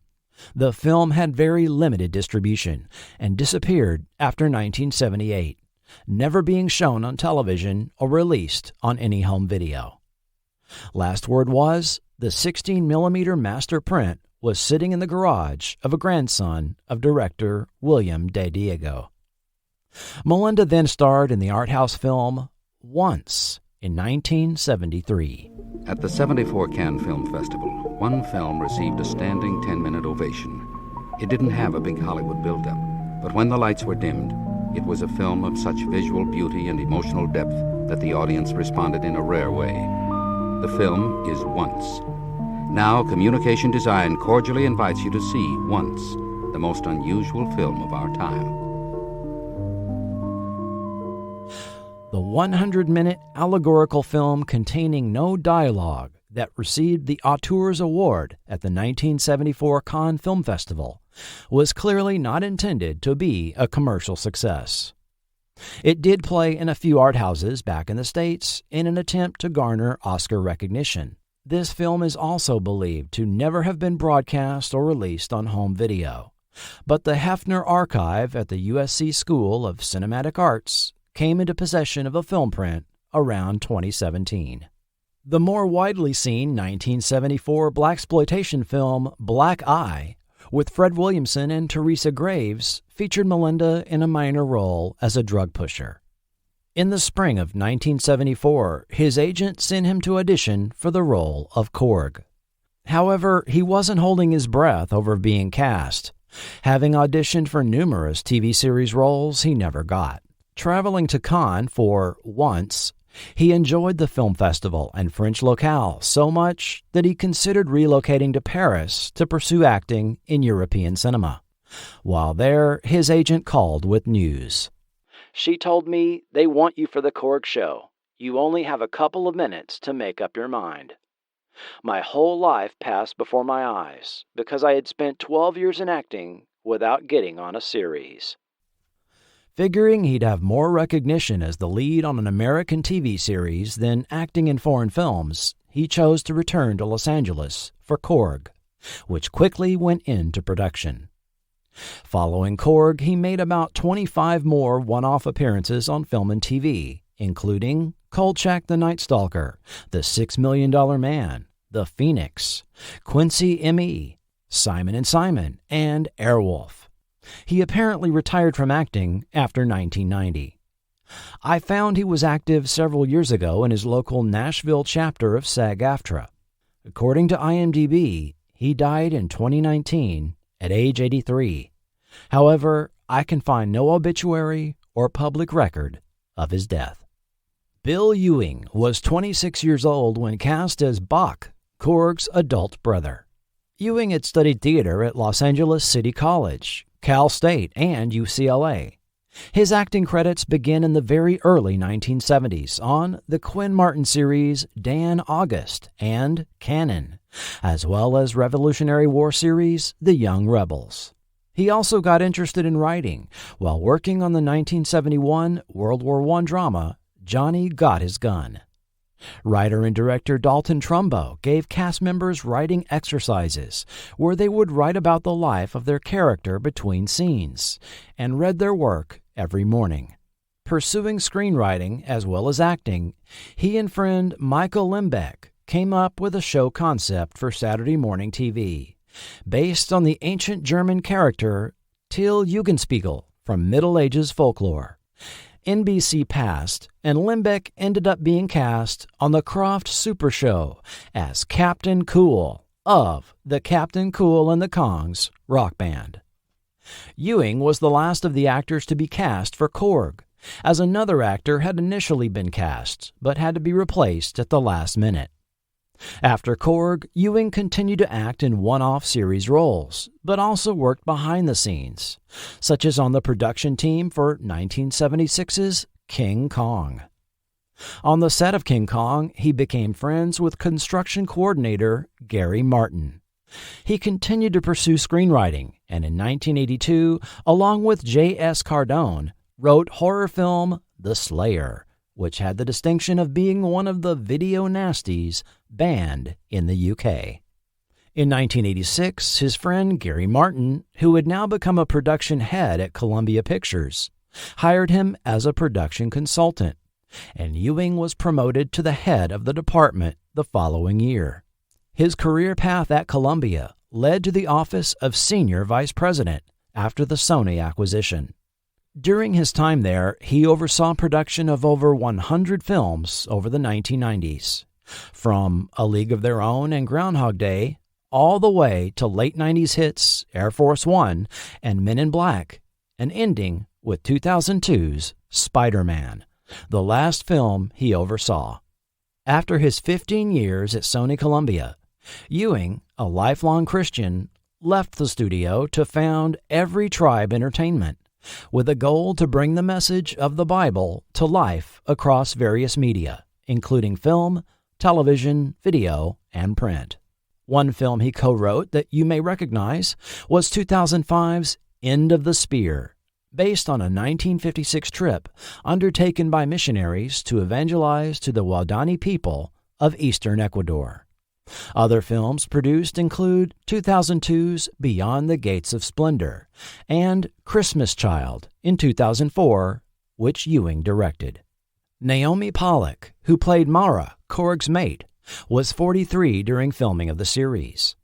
Her television credits prior to Korg include 2 third-season episodes of Star Trek, first playing an unnamed character among the people of the planet Amerind, which were found to be human descendants of North American indigenous peoples in The Paradise Syndrome. Then as Lieutenant Rada, who took over the helm from Lieutenant Sulu in That Which Survives. Lieutenant Rada remains unique in Star Trek as the only person to wear the decorative forehead dot known as a bindi, suggesting a Middle Eastern, likely Indian, ancestry for the character. But get this, Naomi Pollock was married to artist Reginald Pollock, name-dropped by Spock in third season's Requiem for Methuselah, where the immortal Flint had an extensive art collection from Earth.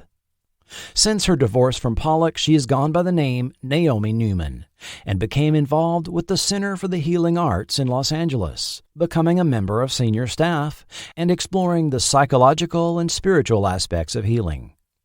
She was also a co-founder of a traveling Jewish theater, working as a playwright, director, and actress for 34 years. She is still with us, just turning 93. And at least as of a couple years ago, was still active in stage plays that were videotaped and streamed online due to the pandemic. She also co-leads and sings in monthly online services at Hakmet Halev, her synagogue in Berkeley, telling Jay Weekly, "As I live my life, I feel so alive, so connected, so in love with life, and with the people I know and the people I don't know.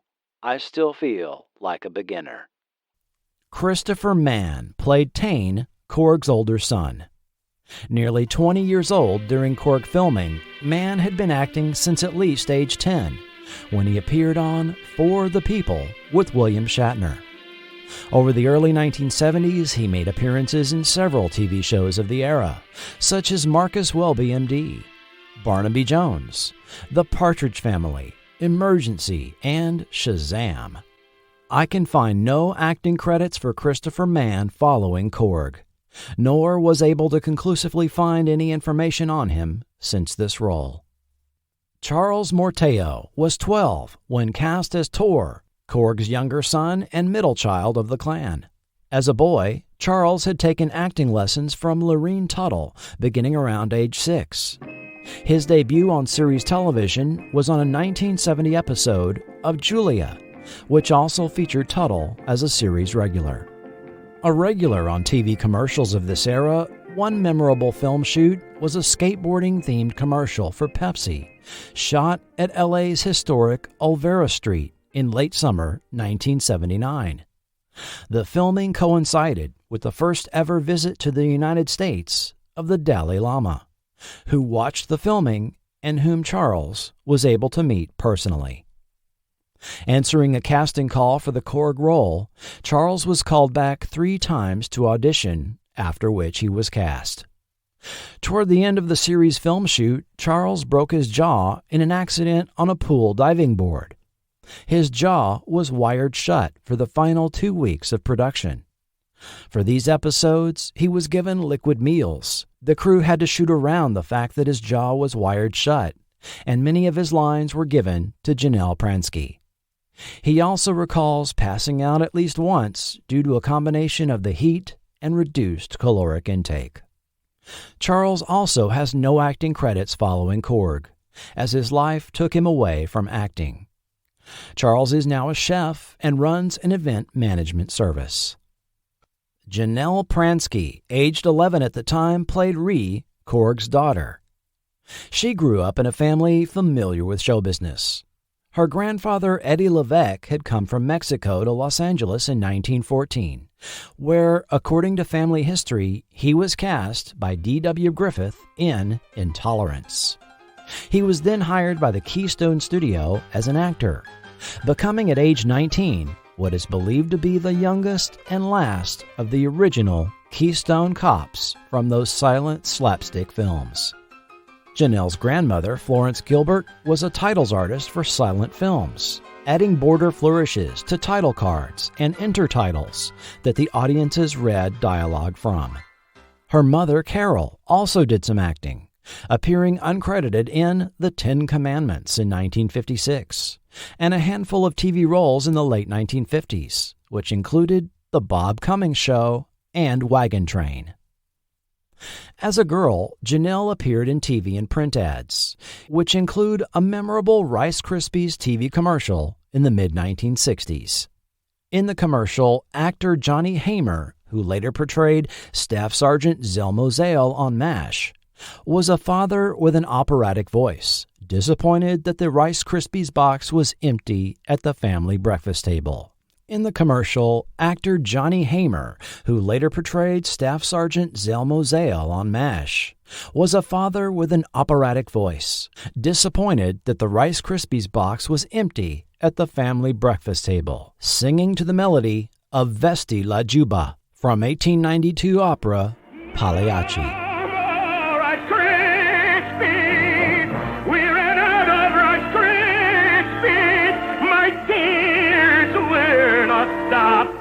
Until I hear snap, crackle, pop. Janelle was the youngest of 4 children at the table, none of whom spoke any lines. At the end, the mother-in-law arrives with a large bag of Rice Krispies boxes, saving the day. The commercial was part of an ad campaign called Great Moments at Breakfast, and 3 different opera-based ads were produced.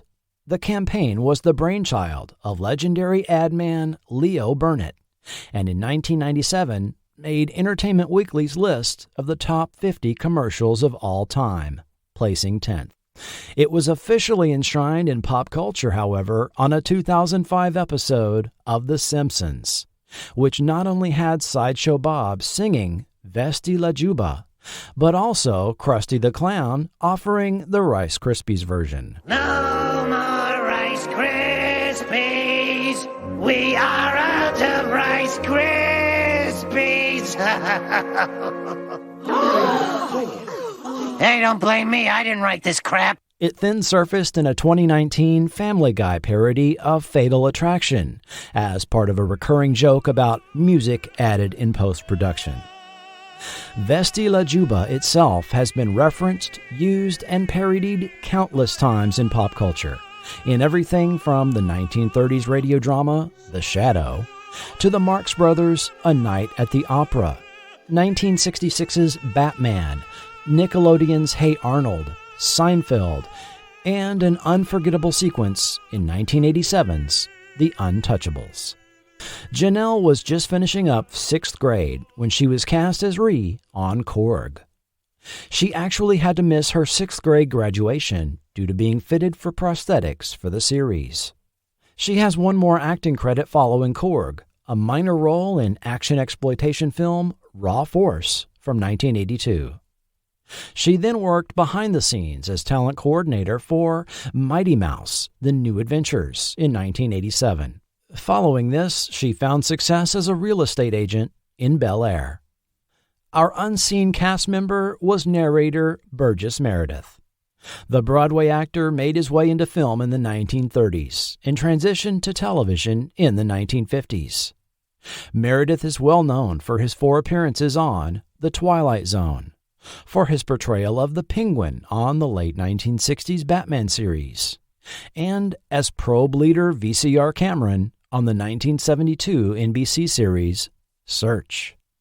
However, he had become regularly used as a narrator in film and TV, and was chosen to perform this function on Korg. Meredith would conclude episodes with this voiceover. Neanderthal man left no written records of his history. Just some bones, tools, and burial mounds. This story is based upon assumptions and theories drawn from those artifacts. The year after Korg went off the air, he made his iconic appearance as boxing coach Mickey on 1976's Rocky, reprising the role for 3 sequels. Later, we heard him narrate 1983's Twilight Zone the movie, which served as a nod to his classic Twilight Zone roles. Under makeup supervisor Bob Westmoreland, the actor spent anywhere from an hour for the youngest cast members up to 2.5 hours in the makeup chair, having facial appliances and false teeth put on to achieve the Neanderthal look. 4:30 a.m. start times were thus common for the adult actors, for a crew call time of 7 a.m. for filming.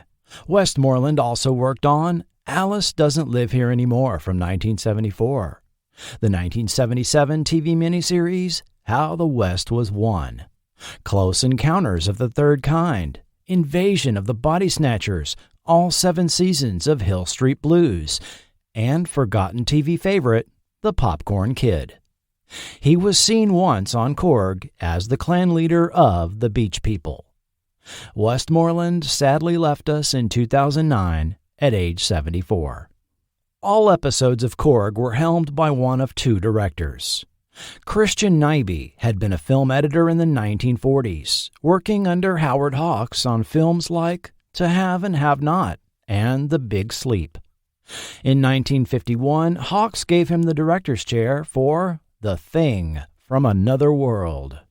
He then entered a career in television direction, used for the mid-1950s sitcoms Private Secretary and It's a Great Life. This was followed by Perry Mason, Rawhide, The FBI, Bonanza, I Spy, Mayberry RFD, and Adam 12. Korg came along toward the end of his career, and he retired soon after. Christian Nyby died in 1993 at age 80. Nyby was the father of Christian I. Nyby II, well known for Battlestar Galactica, BJ and the Bear, and Hill Street Blues.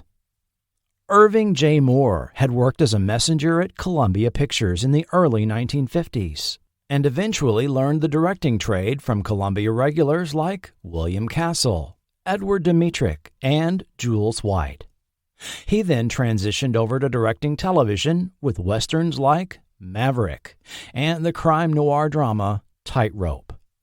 Throughout the 1960s, he became a regular director for The Wild Wild West and Gunsmoke.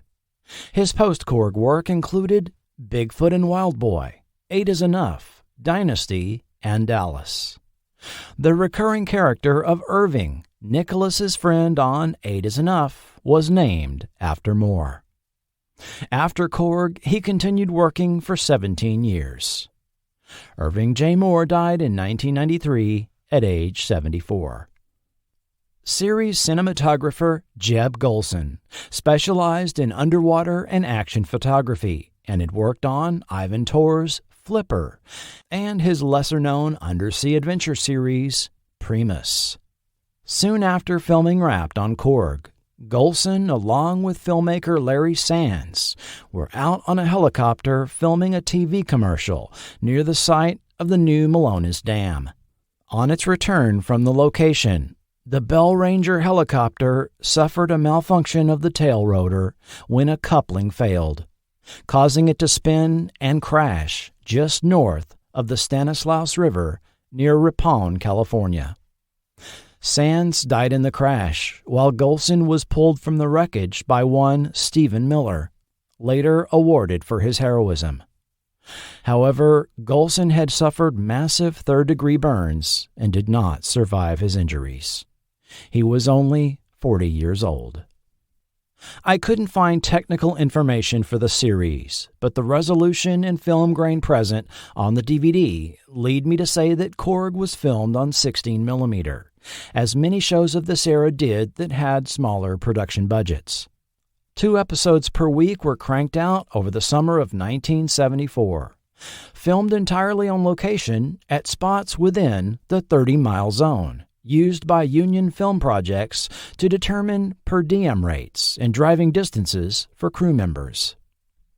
The now well-known Bronson Caves served as a main filming location for the series. Located in LA's Griffith Park, the caves are really a man-made tunnel left over from quarry operations in the early 20th century. The largest entrance of the east portal of the caves was used to depict the home of the Korg clan. The west portal, which looks like an artificial tunnel entrance, was what the Batmobile exited from in the 1960s Batman series. IMDb lists 235 productions that have used the Bronson Caves as a filming location over the last 100 years. The 932-acre Vasquez Rocks Natural Area Park was seen in several episodes. Easily identified by its jutting, layered rock formations, its location approximately 25 miles from downtown LA has resulted in its use for 484 productions dating back to the 1920s, according to IMDb. The park's famous use on Star Trek has been referenced in other productions such as 1991's Bill and Ted's Bogus Journey, 1998's Free Enterprise, 2001's Jay and Silent Bob Strike Back, the TV series Monk and The Big Bang Theory, and 2011's Paul. The Los Angeles County Arboretum was also used in some episodes, with its distinctive tall palm trees that line Baldwin Lake clearly visible. IMDb lists 149 productions which have filmed there, including numerous Tarzan films from the 1930s to 1950s, as well as many TV shows from the 60s through the 80s. You may recognize it used to represent Paradise Island on Wonder Woman, and the Arboretum's famous Queen Anne Cottage was Mr. Rourke's house on Fantasy Island. The primitive horn, drum, and string-heavy music theme for Korg is credited to Hoyt Curtin and Paul DeCourt. Curtin was the composer of much of Hanna-Barbera's cartoon library, including The Flintstones, The Jetsons, Super Friends, and more. DeCourt was music supervisor at Hanna-Barbera. The resemblance to Lalo Schifrin's theme for CBS's Planet of the Apes, also debuting that fall, is uncanny. Of course, both themes are callbacks to Jerry Goldsmith's original 1968 score for Planet of the Apes, especially the sequence titled The Hunt. It can also be argued that Planet of the Apes' pop culture influence was responsible for the mid-70s interest in prehistoric themes, culminating in Land of the Lost, Valley of the Dinosaurs, and Korg on Saturday morning, with the Apes TV series also in prime time. Like other TV shows of the era, an attempt was made to market Korg in the form of licensed merchandise.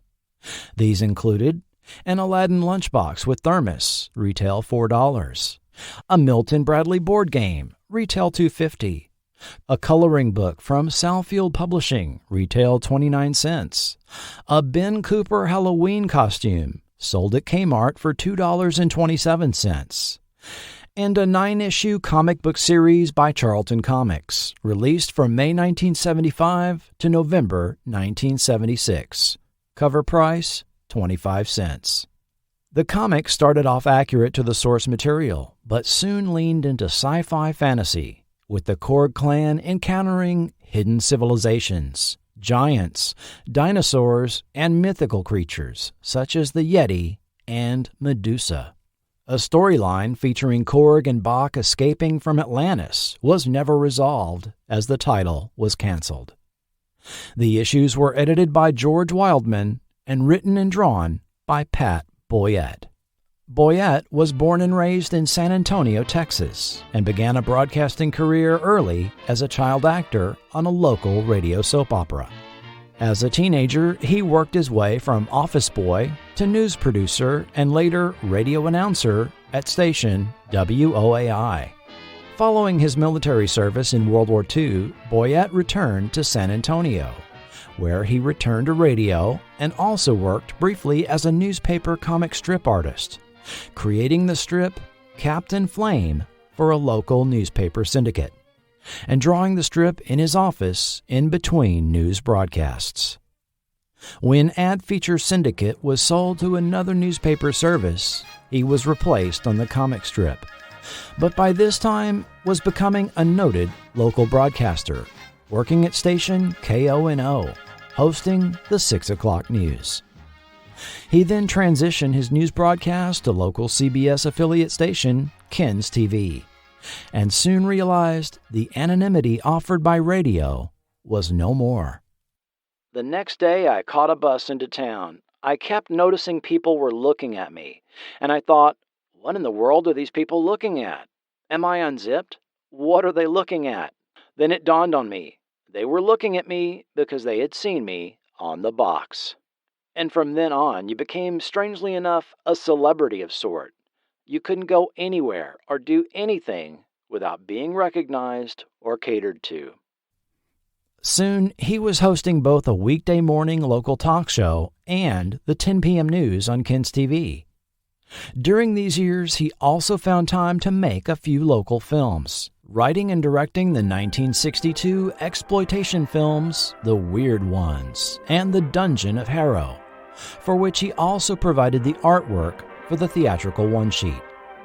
A side note, interiors for Dungeon of Harrow were shot at the warehouse of a local home builder who put up houses in the very neighborhood I live in.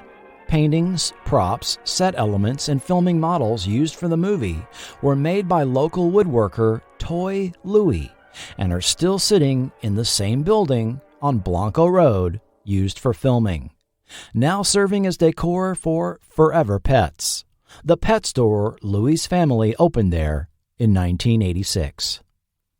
Dungeon of Harrow was shown on Ken's TV in 1967, retitled Dungeons of Horror.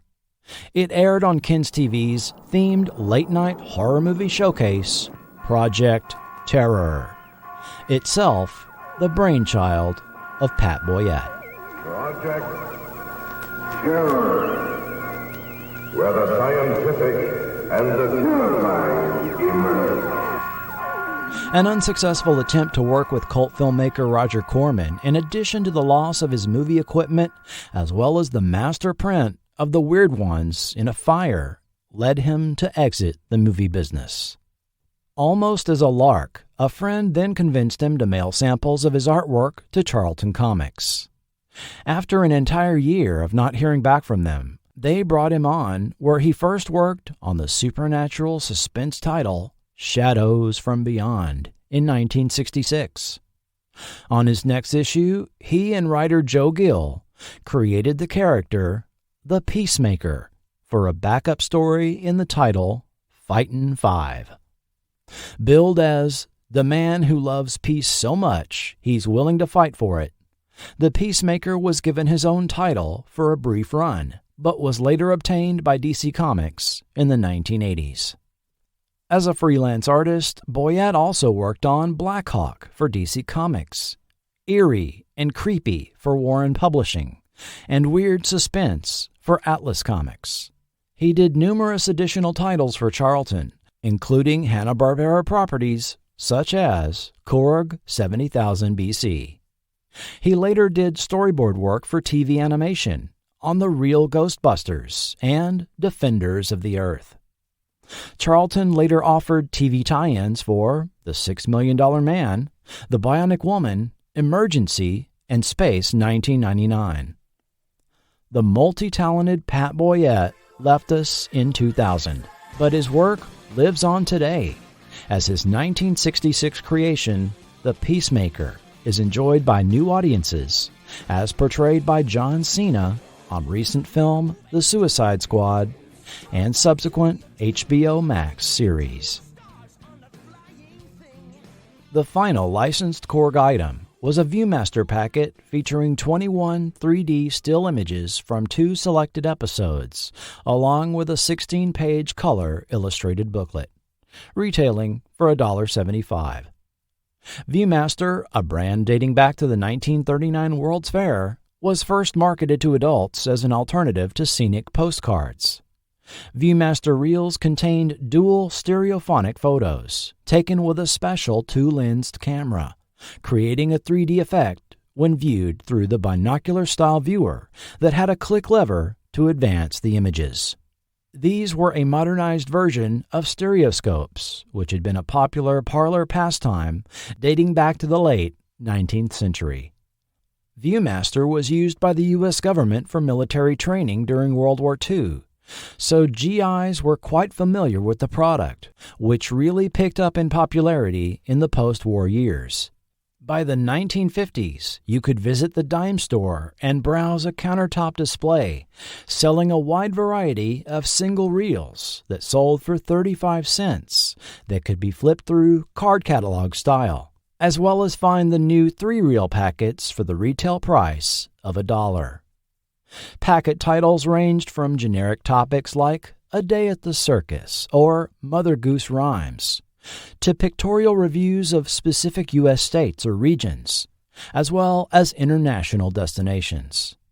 By the time the 1960s arrived, most major U.S. attractions, such as theme parks, zoos, and destination cities, had their own Viewmaster packet, sold in gift shops alongside postcards and souvenir pennants.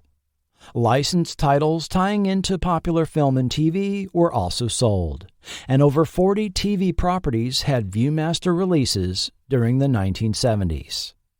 The Viewmaster release for Korg created a narrative combining episodes of The Picture Maker and The River, suggesting the possibility that the 2 episodes were filmed back-to-back, and the Viewmaster photographer was on location for portions of both episodes.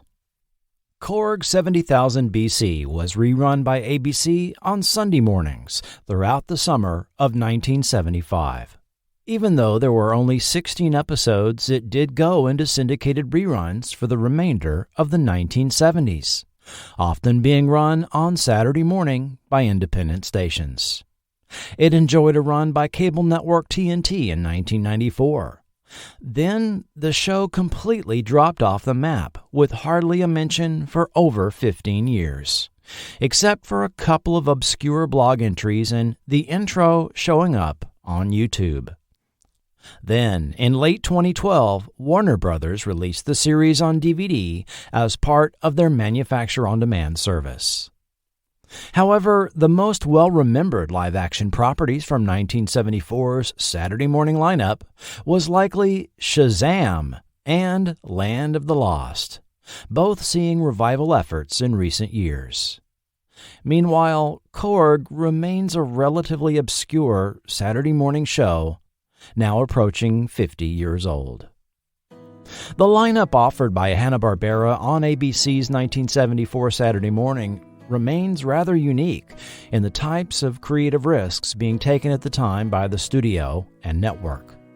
The silliness of Hong Kong Phooey and Gilligan being counterbalanced later in the morning by more serious fare presented in a trio of shows, each telling the tale of a different family. First, the adventurous traveling stunt performers of Devlin, then the struggle of Neanderthals simply to survive from one day to the next in a hostile world on Korg, followed by the everyday turn-of-the-century life on These Are the Days. These offerings seemed not to click with Saturday morning viewers. At the conclusion of the 1974-75 season, ABC VP for Children's Programs Squire Rushnell said regarding their Saturday morning shows catered to fit the demands of the anti-violence crusaders, "We were taking out the action, taking out the adventure, and ending up with mild action, which the kids just refused to watch." The best example of this is a series of ours called Korg 70,000 BC, which went right into the toilet.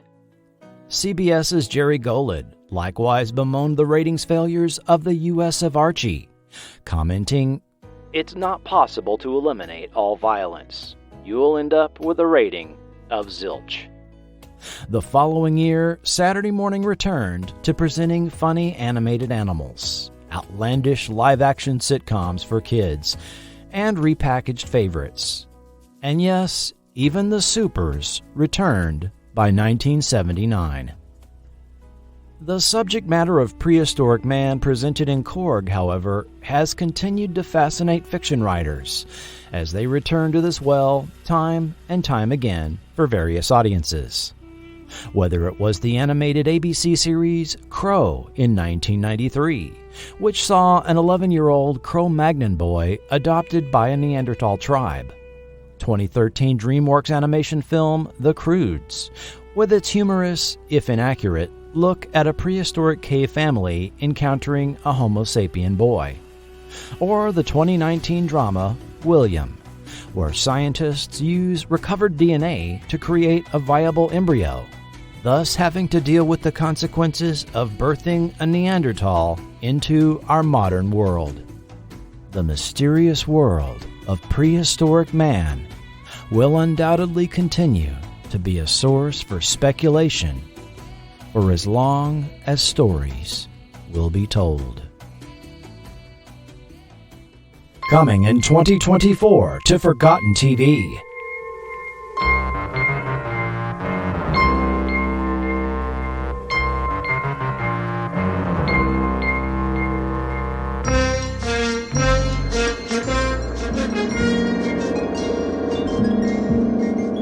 This is Earth. Earth 2. The last hurrah of a dying planet, or the Noah's Ark of an intergalactic age. Well, hello, Larry. Hello, Larry. You talk to people all day for a living. Hello, Larry. But all those easy answers you are giving, are you really?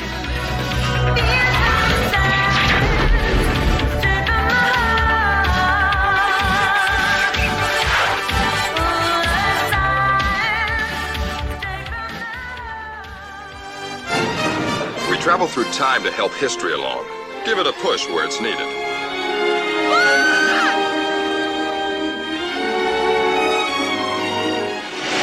When the Omni's red, it means history's wrong.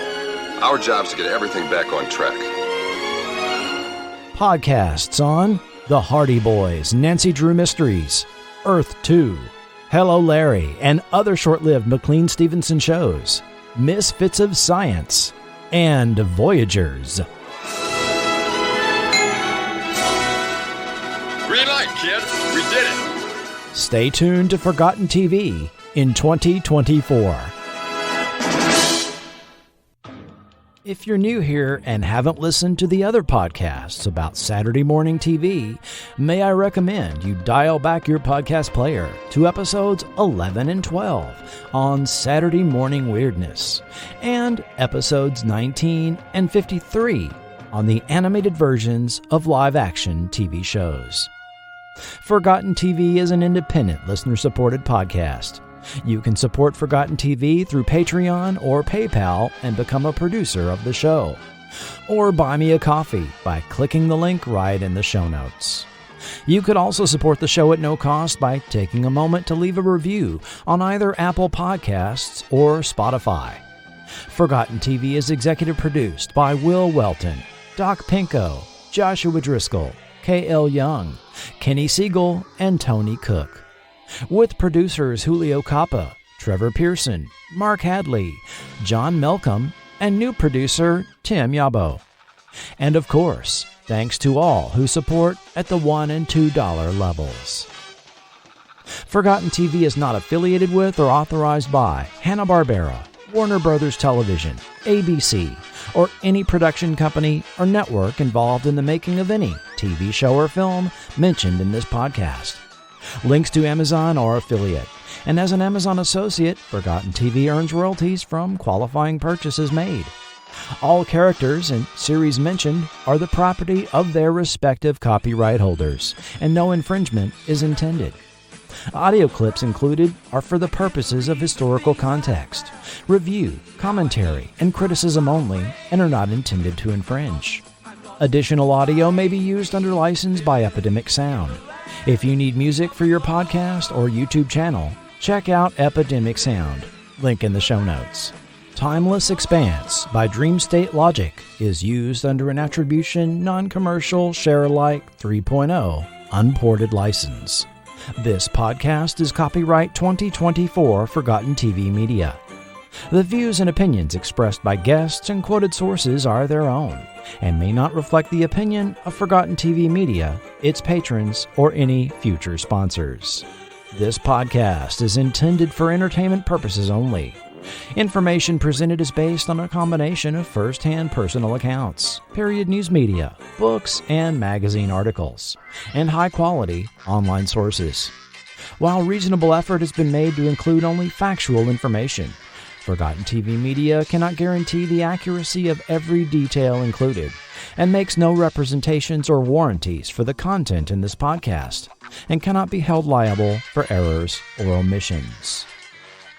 And I'd like to thank the following YouTube channels for making some of those audio clips possible: Kino Lorber, The Hollywood Argyles, Scream Factory TV, Andriy Alexandruk, Intros and Outros, Warner Archive, The New Howdy Doody Show, Toon Tracker, The House of Dracula Monster Model Museum, Bionic Disco, Retro Kids TV, Comic Guru, Will C. Wilson, Our Nostalgic Memories, My Three Little Critters, Dwayne Pounds, Backyard Sounds, Obsolete Video, Free the Kinescopes, Ruby Pearl, Diane Fan, Hollywood Trailer Music Orchestra, USA TV Ads, Yellow Guy, Vincent DiPlacido, Don Jack, The Rap Sheet, PAX 41 Music Time Machine, Hourly Newscaster, Cult Cinema Classics, Geeky 33.3,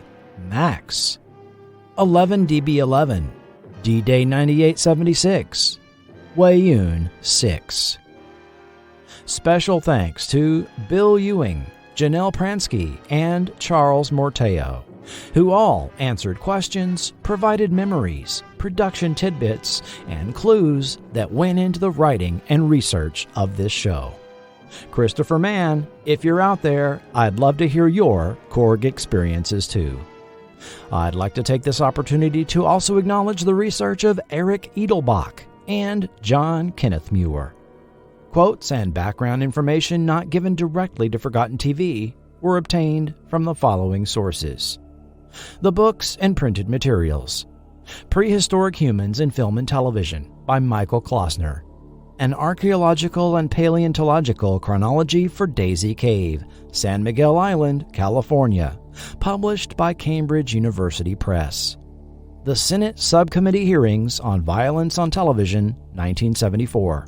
Short-lived television series, 1948 to 1978, by Wesley Hyatt. A Cast of Friends by Bill Hanna. Say Kids, What Time Is It? Notes from the Peanut Gallery by Stephen Davis. One Fine Stooge by Stephen Cox and Jim Terry. Unsold Television Pilots 1955 to 1989 by Lee Goldberg.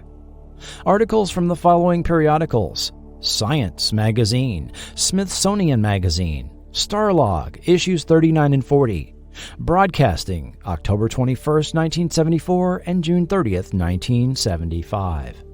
And content from the following online sources: Sci-Hi Blog, Natural History Museum, Sapiens.org, PBS NewsHour, Live Science, Britannica, John Kenneth Muir's Reflections on Cult Movies and Classic TV, the Hanna-Barbera Wiki, SF Chronicle, Flashback, Drunk TV, Memory Alpha, USC School of Cinematic Arts, the Classic TV Archive, Temple of Schlock, Phil Cook's The Change Revolution, the Cougar Chat Podcast, When Magazine, J Weekly, the Charlotte Observer, the Fantasy Inc. blog, the Charlton Library blog, the Daily Cartoonist, the Comics Reporter, the California Film Commission, the Arboretum website, Travels with My Tai Tom, Rip Jagger's Dojo, Tunes of Festology.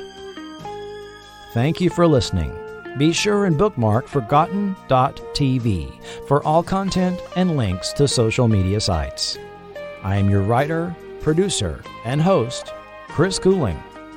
And this has been Forgotten TV.